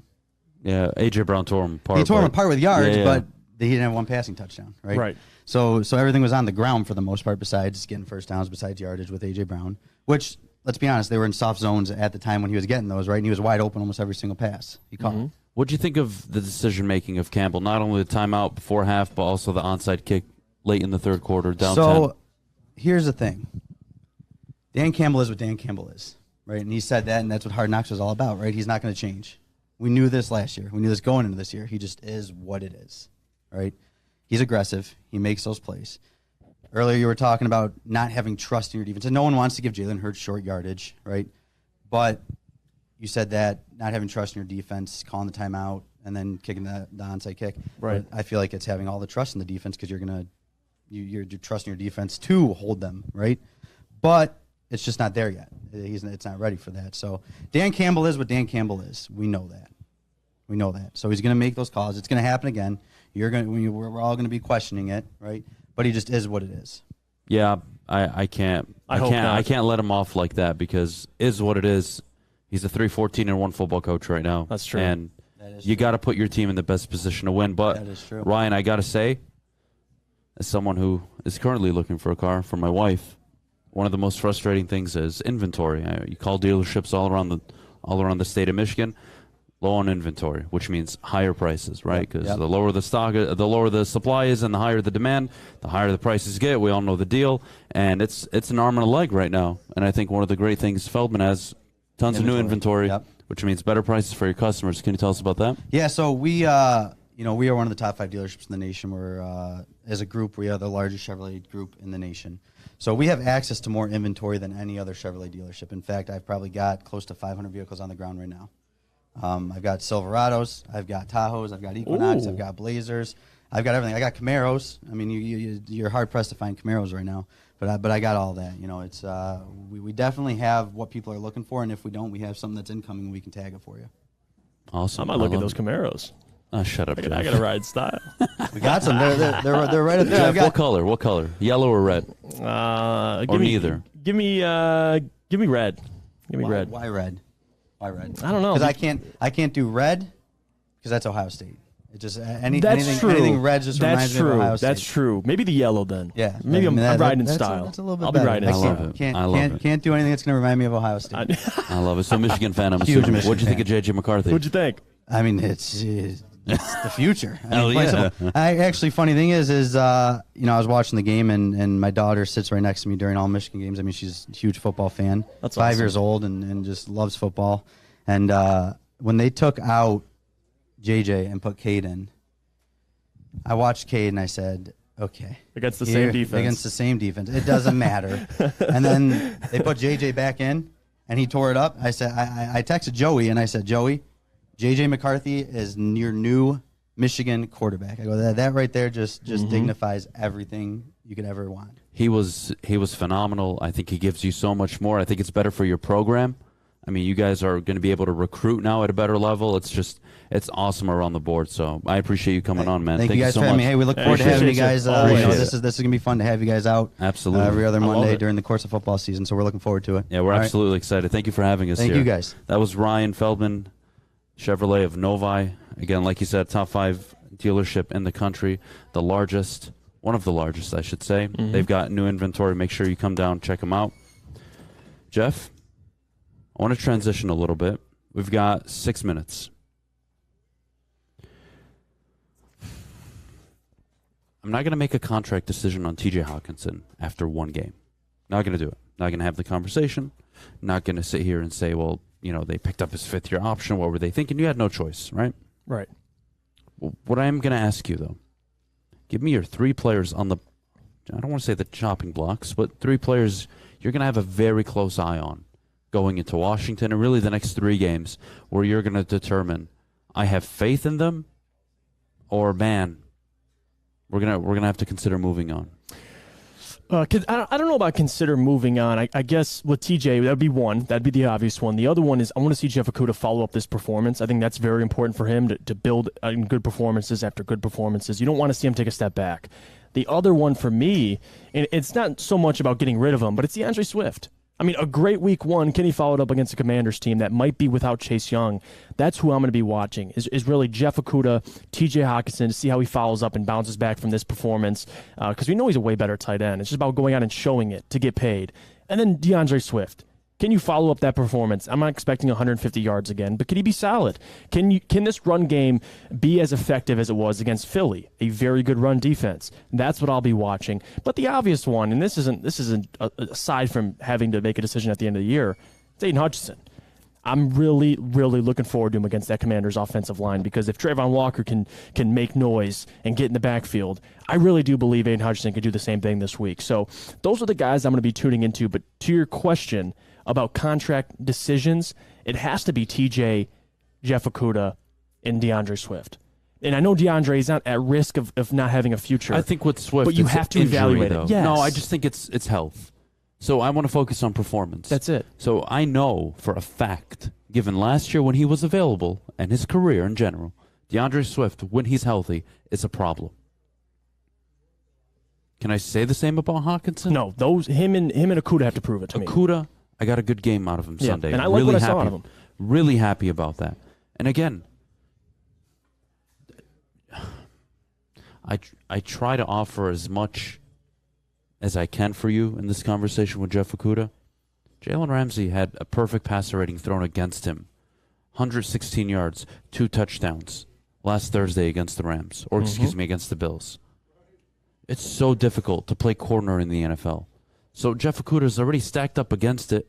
And to be honest, I don't even want to acknowledge him being the number 3 overall pick anymore. At this point, just be a good secondary player, and you'll probably see out the rest of your contract. Maybe you get the 5th-year option. But with Okudah, it's health and performance. With Hawkinson, it's health and performance. And more so performance than health with Hawkinson. And with Swift, it's just health. If he's there, He's a dynamic player. I think he's your X factor player on offense. And I get what you're saying, but even last year we didn't have games like week that? 1. No. For Swift? For Swift. Like, I'm talking, and I get he's dangerous. I mean, you saw the screen like against Pittsburgh. Screen to the Rams, Absolutely. the game against Pittsburgh. I'm talking about, 15 for 150 and a touchdown, and he looked as dynamic as can be. And the conversation, like you said, you're concerned. One of the reasons you had Philly winning was that front seven. Right.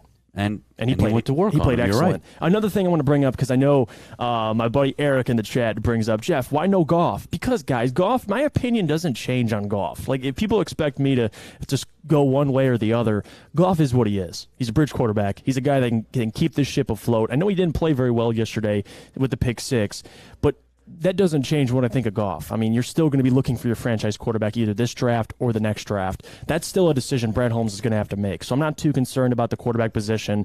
I know they're going to eventually have to address it.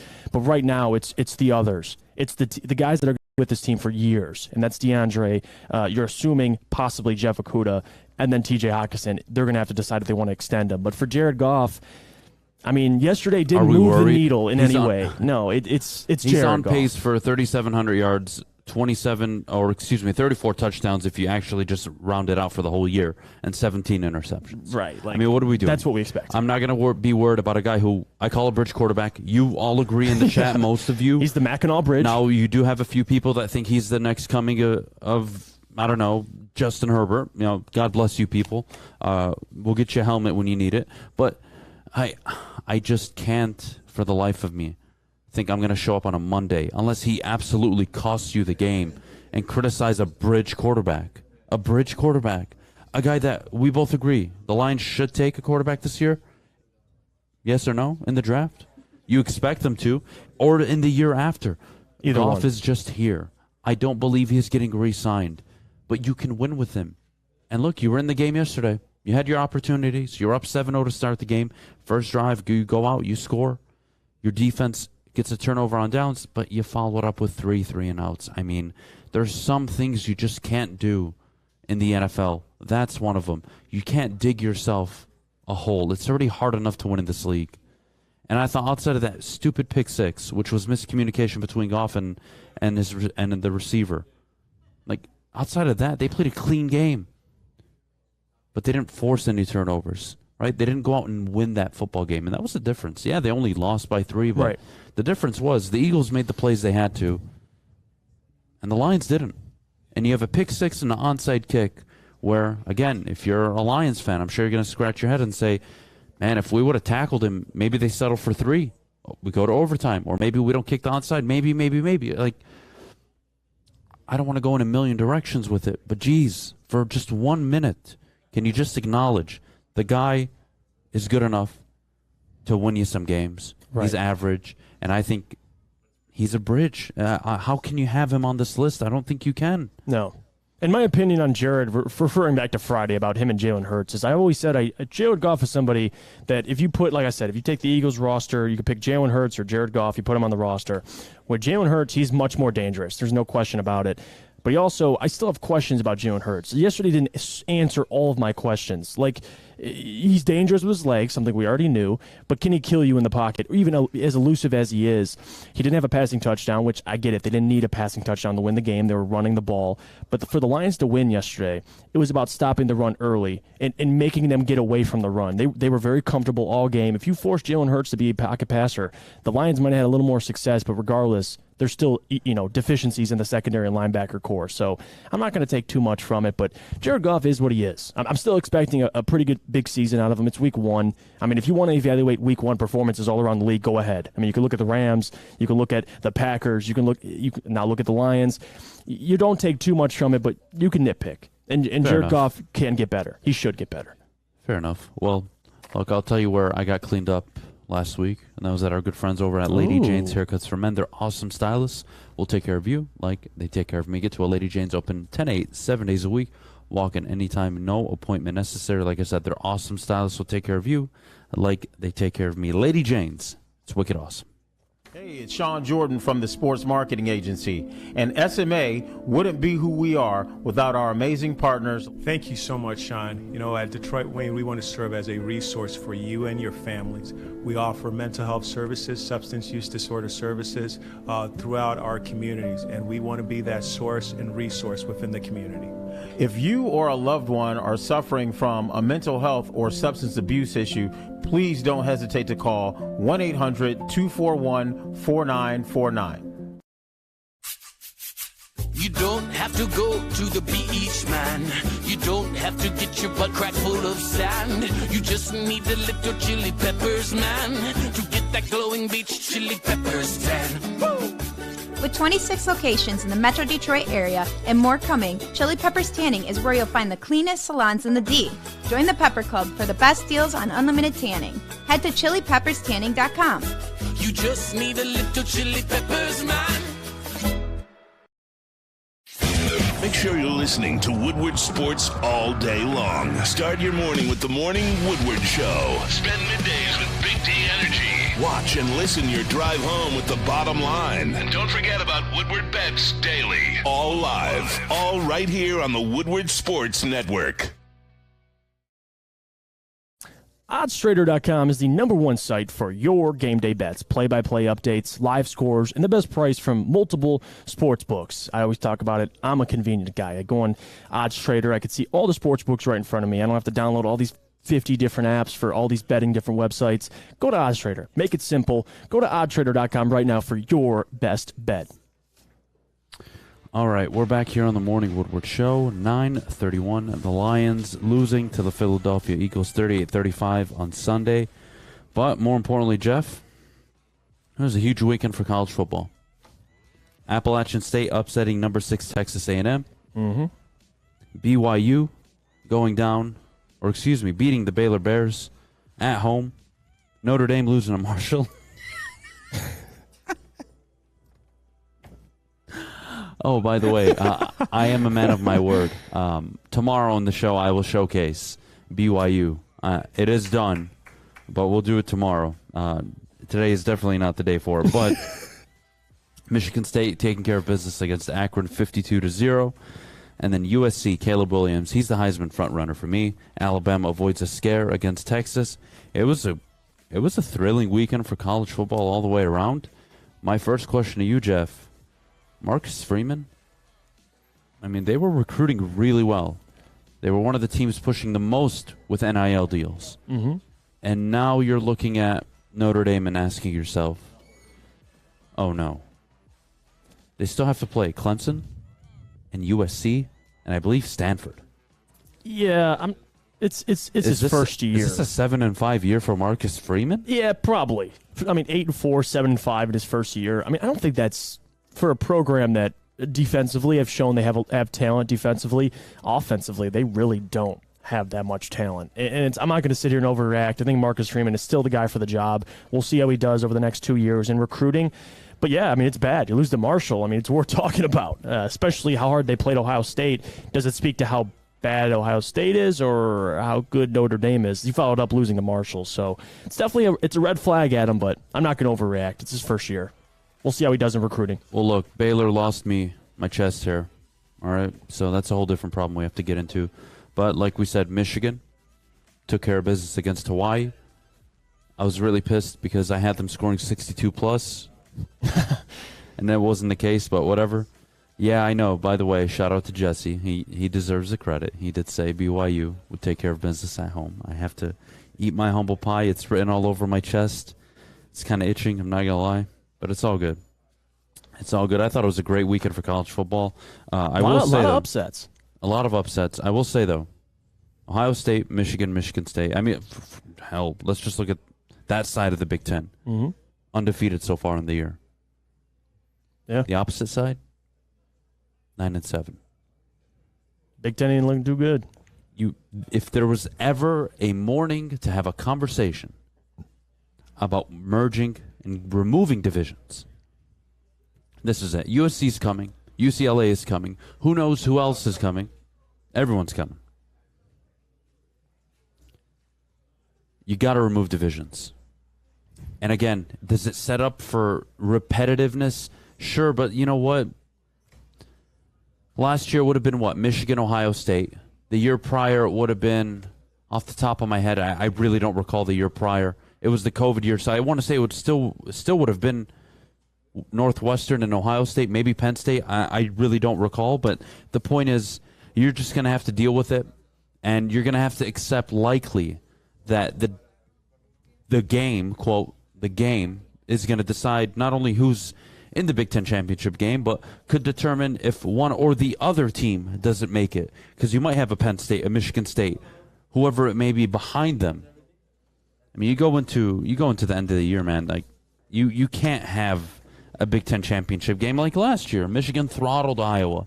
It was embarrassing. It wasn't even close. Yeah, it wasn't, and you knew that before the game.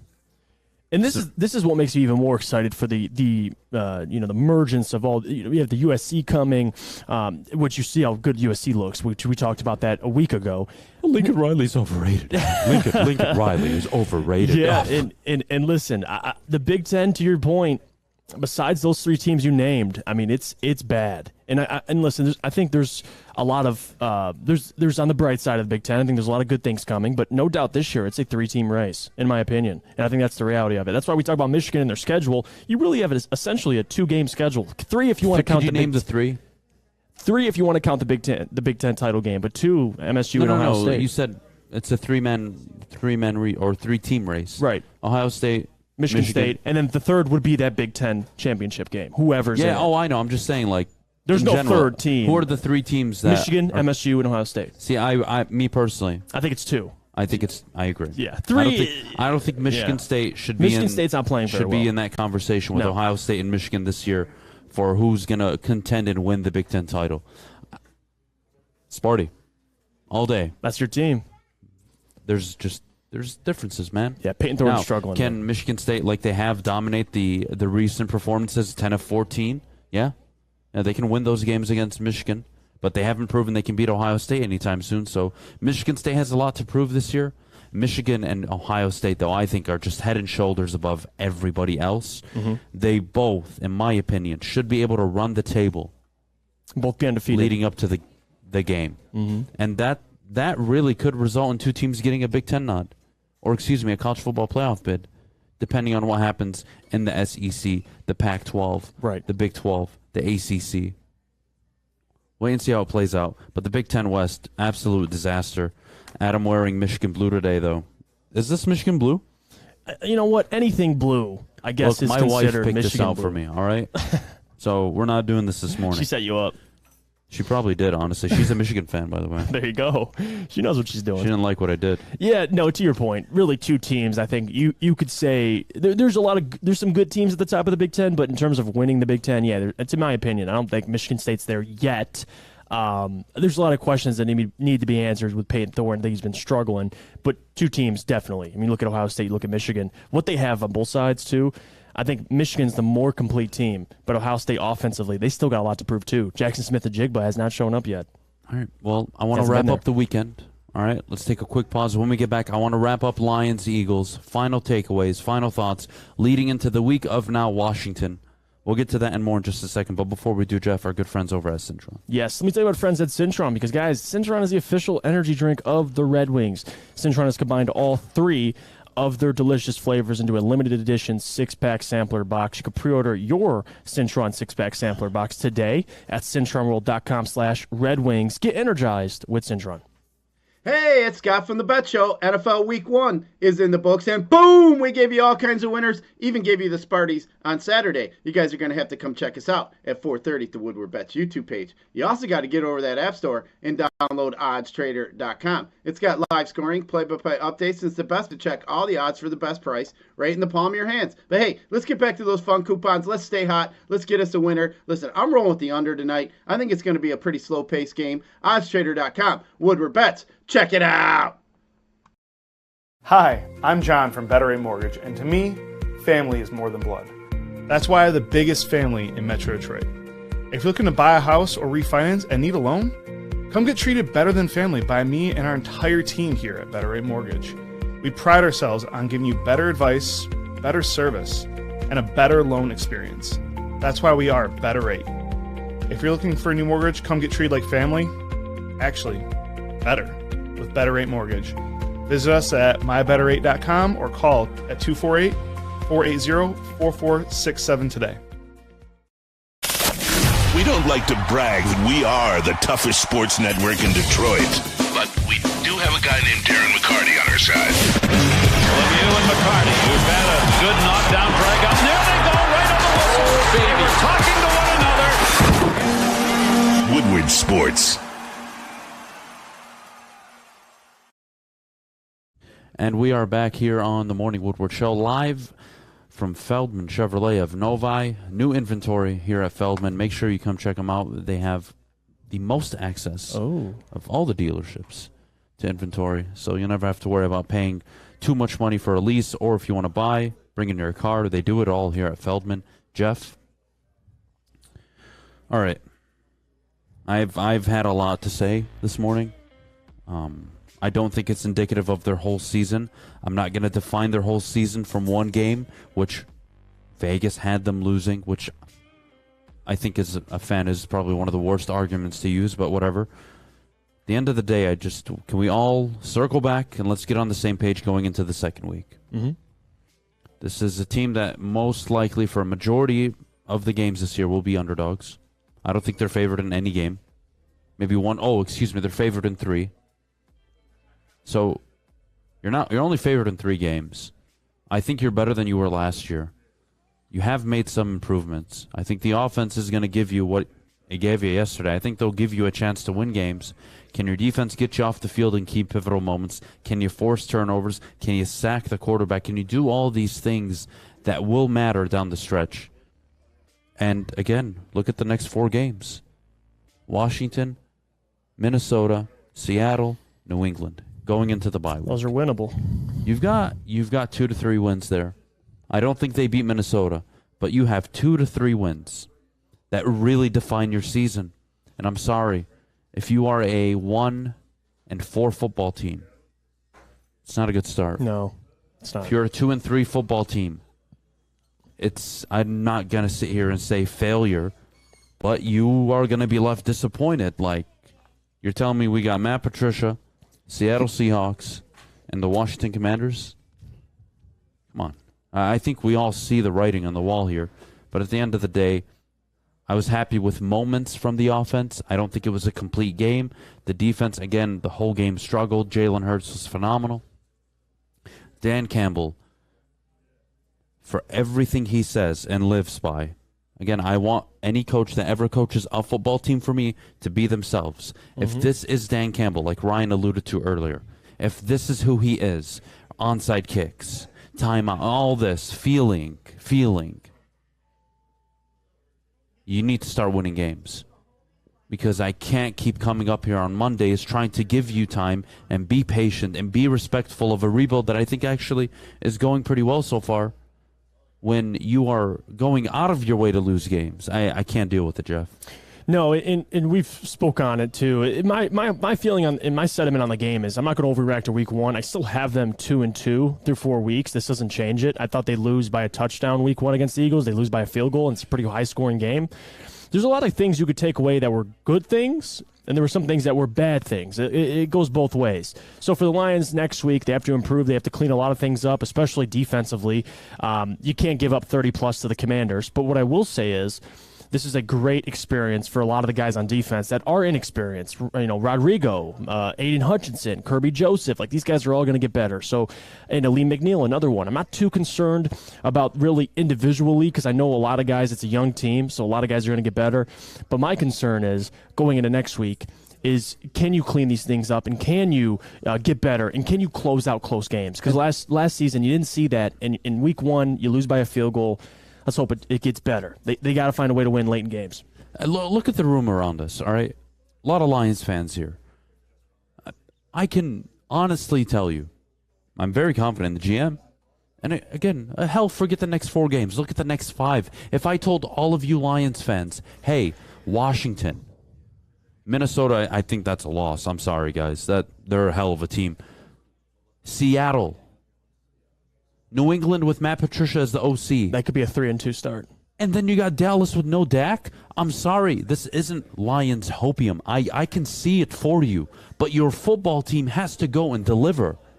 I can tell you that I think they have a chance. I can tell you that it makes sense to me. I can tell you that I like the offense. But with all the concerns on defense, the coaching decisions, the timeouts, the inability to make a play when you need it, this needs to stop. It needs to stop. And not stop in a way where, again, you got to get rid of this guy. No. It has nothing to do with Dan Campbell. He's got plenty of time. But please, stop going out of your way to try and lose these games. Just go out and win them. 97% fail rate on onside kicks last season. That's what we went for. Look, were you stopping Jalen Hurts up until that point? No, you weren't. Totally justifiable. I understand it. That's not the play.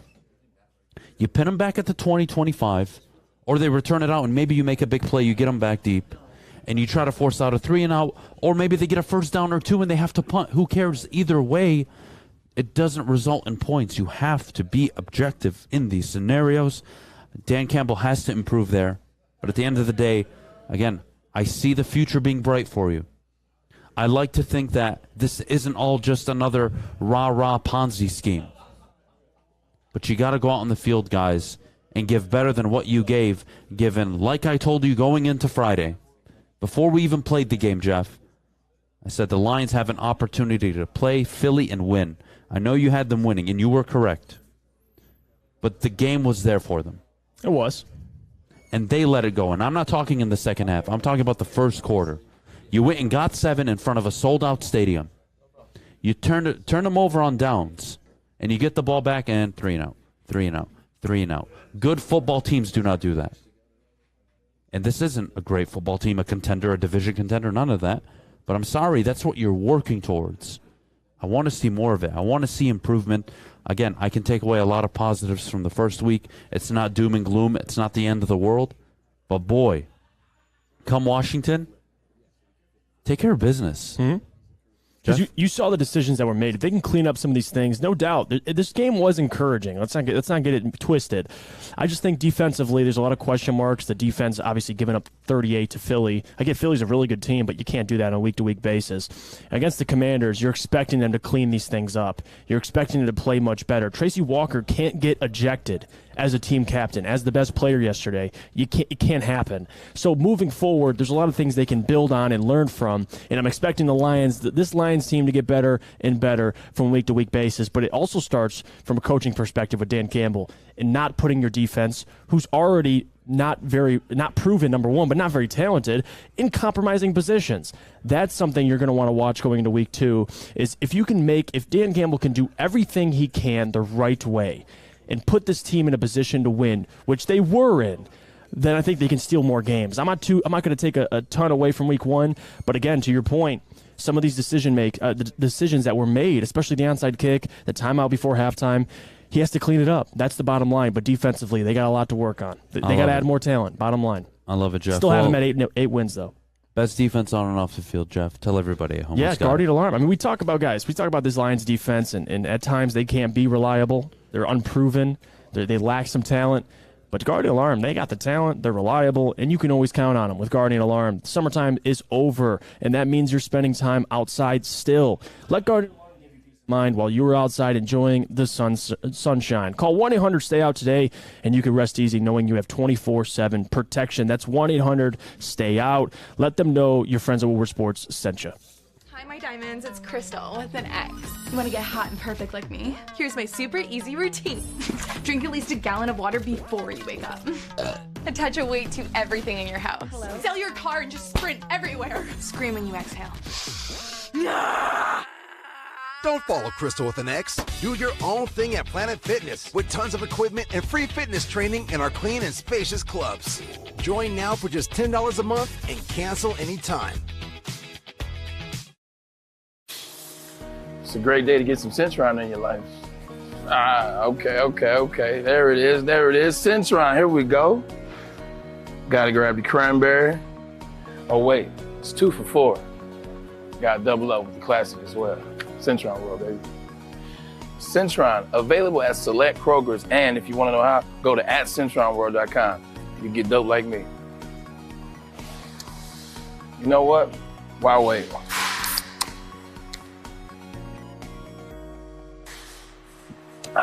Great taste, guaranteed.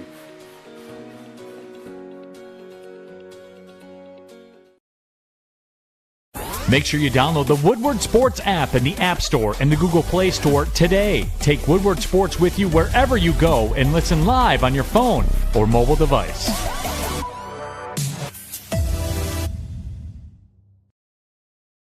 And we're back here on the Morning Woodward Show. Mailbag time. Get your questions in the chat. Feel free, Jeff, to interact with everybody. Let me know what questions people are getting. We'll start with this. I have a question for all of you at home. The poll said encouraged or discouraged. 83% said encouraged. And you know what, Jeff? I agree. Yeah, I agree with I think him. you should be. And not because you only lost by 3, though. Please don't tell me that. Please, God, please don't tell me that. But if you tell me there were promising signs on offense in the second half, the defense in the fourth quarter gave up 0 points, I can work with you. DeAndre Swift, Okudah, Amon-Ra St. Brown, Chark. I can work with you on a lot of the positives. Mm-hmm. But don't sit here and tell me, oh, well, we were down 2 scores, Adam. The onside kicks, it was justified. Was it? You were down 10. You were down 10. And if you made them drive the field and they settled for a field goal, well, you're still only down 2 scores. But instead you gave them a short field and they burned you right away and they got 7. Right. I'm not a fan of it, Jeff. Not a fan. We'll start with my guy, Jesse Adams. Adam and Jeff, would you guys have been just as mad about the onside kick if we were down 3 instead? I would be less upset, but I would still have been scratching my head. I'm scratching my head either way. Yeah, There's regardless. a 97% fail rate. And again, trust your defense. Your reputation, Dan Campbell, is that you pull out all the bells and whistles.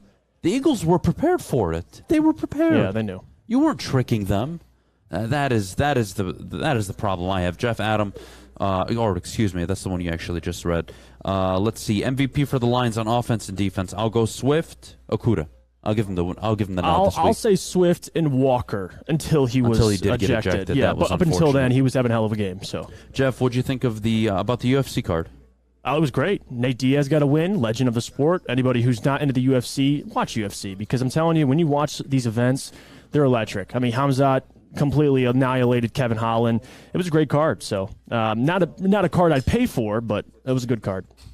Adam, how do you feel about the Bears beating the Niners? I mean, talk about a monsoon game. Fish, mute your mic. Shut the hell up. The Niners, I mean, the Niners are built for that win, too, because of their running ability. But Elijah Mitchell went down. They were up 10-0 at halftime. They really blew it. But credit to the Niners, or excuse me, credit to the Bears. Yeah. Good for them. Good for them. There goes the 0-17 prediction. I was feeling really confident about that one. They didn't look good offensively, but defensively, the Bears still have a lot of talent. So there you go. Could you all Trey teach Lance, Fish how to do the Jamal offense. Williams celebration in the end zone? Yeah, we'll see, but I don't think you guys want to see that on camera. Let's see what other questions we have in the chat. Let's see. I like the resiliency of this team. I'm good with the onside kick. I have faith that the defense will prove over the course of the season. Okay, Steven. Over the course of the season, sure. Maybe I'll give you that. A defense that had already been struggling. You went for a 3% chance of success with an onside kick and gave that same defense, which had been struggling the whole game, short field position to work with. Yeah, that... Sorry, I can never. Swift, in my opinion, needs 20-plus touches a game. Jeff, I think we both agree with that, but yeah. I don't mind them limiting him either, especially when he's explosive. I mean, there's no need to overwork him. You have Jamal Williams. You have Craig Reynolds. I think But use him. the only problem I saw is there were some passing situations where they had Jamal in the game. I get it schematically. It's to keep the defense guessing. You see Jamal, you don't think he's going to run a route and try and catch a pass, but still, I want DeAndre Swift in those situations. So that's kind of what I took out of it, man. The guy's an animal. I like this question from Sly Cooper. Do you believe fundamentals were an issue? I see a lot of over-pursuing, arm tackling, and timely penalties that kept the Philly drives going. Guys, if You don't even need to watch the full game. Go to the highlights. If you watch any of the key plays, any of them, they're all on third down against the Lions. The Lions couldn't get off the field on third down. 11 for 14, I believe the Eagles were. Right. All the plays, all the over pursuits, all the 2 vertical downfield as a defensive pass rushing unit.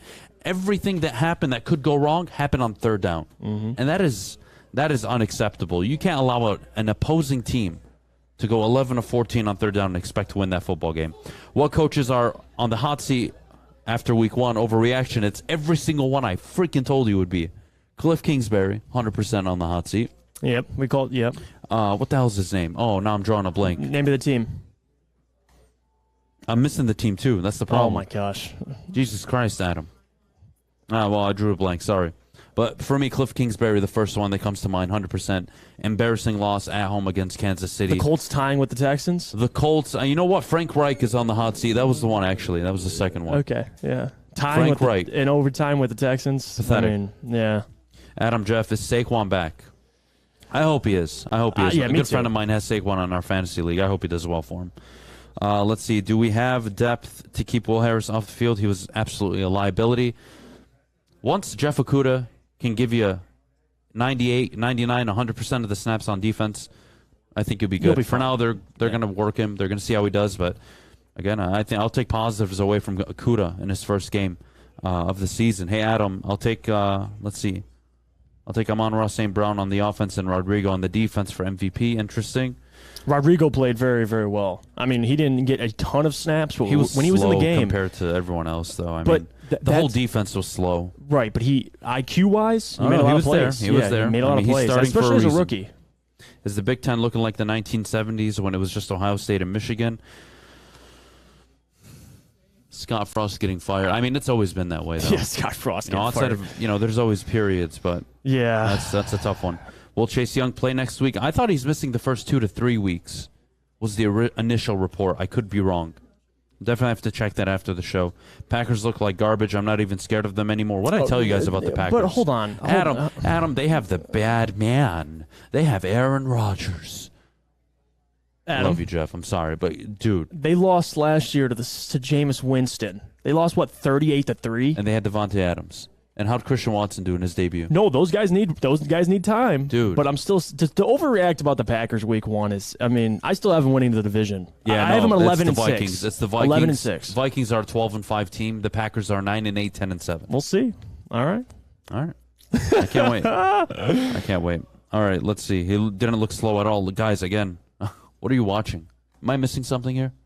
I didn't think he looked slow. I think the defense entirely, yeah. I mean, at times they did look slow, but Rodrigo looked good, man. I mean, he did. No, he did. He athletic definitely had a there. very good first game. What do you guys think? Or excuse me, which quarterback do you think will fit most with the Lions, Stroud, or the Young? Interesting. I'm not going to acknowledge the JJ comments. I mean, it's too early to tell. Yeah. Fair? I mean, for me, I liked what I saw out of Bryce. I think when he had to make plays, he made them. So I like what I see out of both of them. But the Ohio State narrative is never going to leave. So we'll see. All right, let's see. Devontae Adams had 140 yards receiving yesterday. I love the stat. The Packers wide receivers had 120 total. I mean, they looked like an offense that's adjusting to without Devontae Adams. Like my boy, Jeff. He's on the hot seat. Who? My boy, Mr. Big Mac himself. Mike McCarthy. Dallas. He should be fired. Talk about already. a team that might go 0-17. Let's talk about the Dallas Cowboys. He should be fired already. They look bad. They look bad. Let's see, Jim Thome or Manny Ramirez. Give me Manny Ramirez. Hey, I want to bring this up before we end the show. What about Anthony Richardson? All these Lions fans clamoring over after game 1. I'm not doing this. Stop it. Shut the hell up. 14 for 35 and 2 picks. Keep clamoring. Come on, guys. These people. Absolutely nut jobs. I'm not trying to crap the on the kid, rival first game is telling. I'm not sure. Speaking of Jahan Dotson for the Commanders, hell of a first game. Yeah, he played well. I mean, Carson Wentz, you threw him under the bus in Indianapolis. He looked a lot better than Matt Ryan did, but that's it for us here live from Feldman Chevrolet of Novi. Thank you so much for all of you for joining us. Big D Energy coming up at 11 a.m. Neil Rule, Terry Foster, the crew. Then we got Armani and Edwards 2 to 4. Heavyweights at 5 o'clock. Yes, sir. They'll be out today as well. We'll see you tomorrow. Lots of Lions talks. We'll get Mike on tomorrow. We've got Anthony Broom on tomorrow. A lot of great guests coming up for tomorrow. It's going to be a jam-packed show. We'll see you tomorrow at 8 a.m.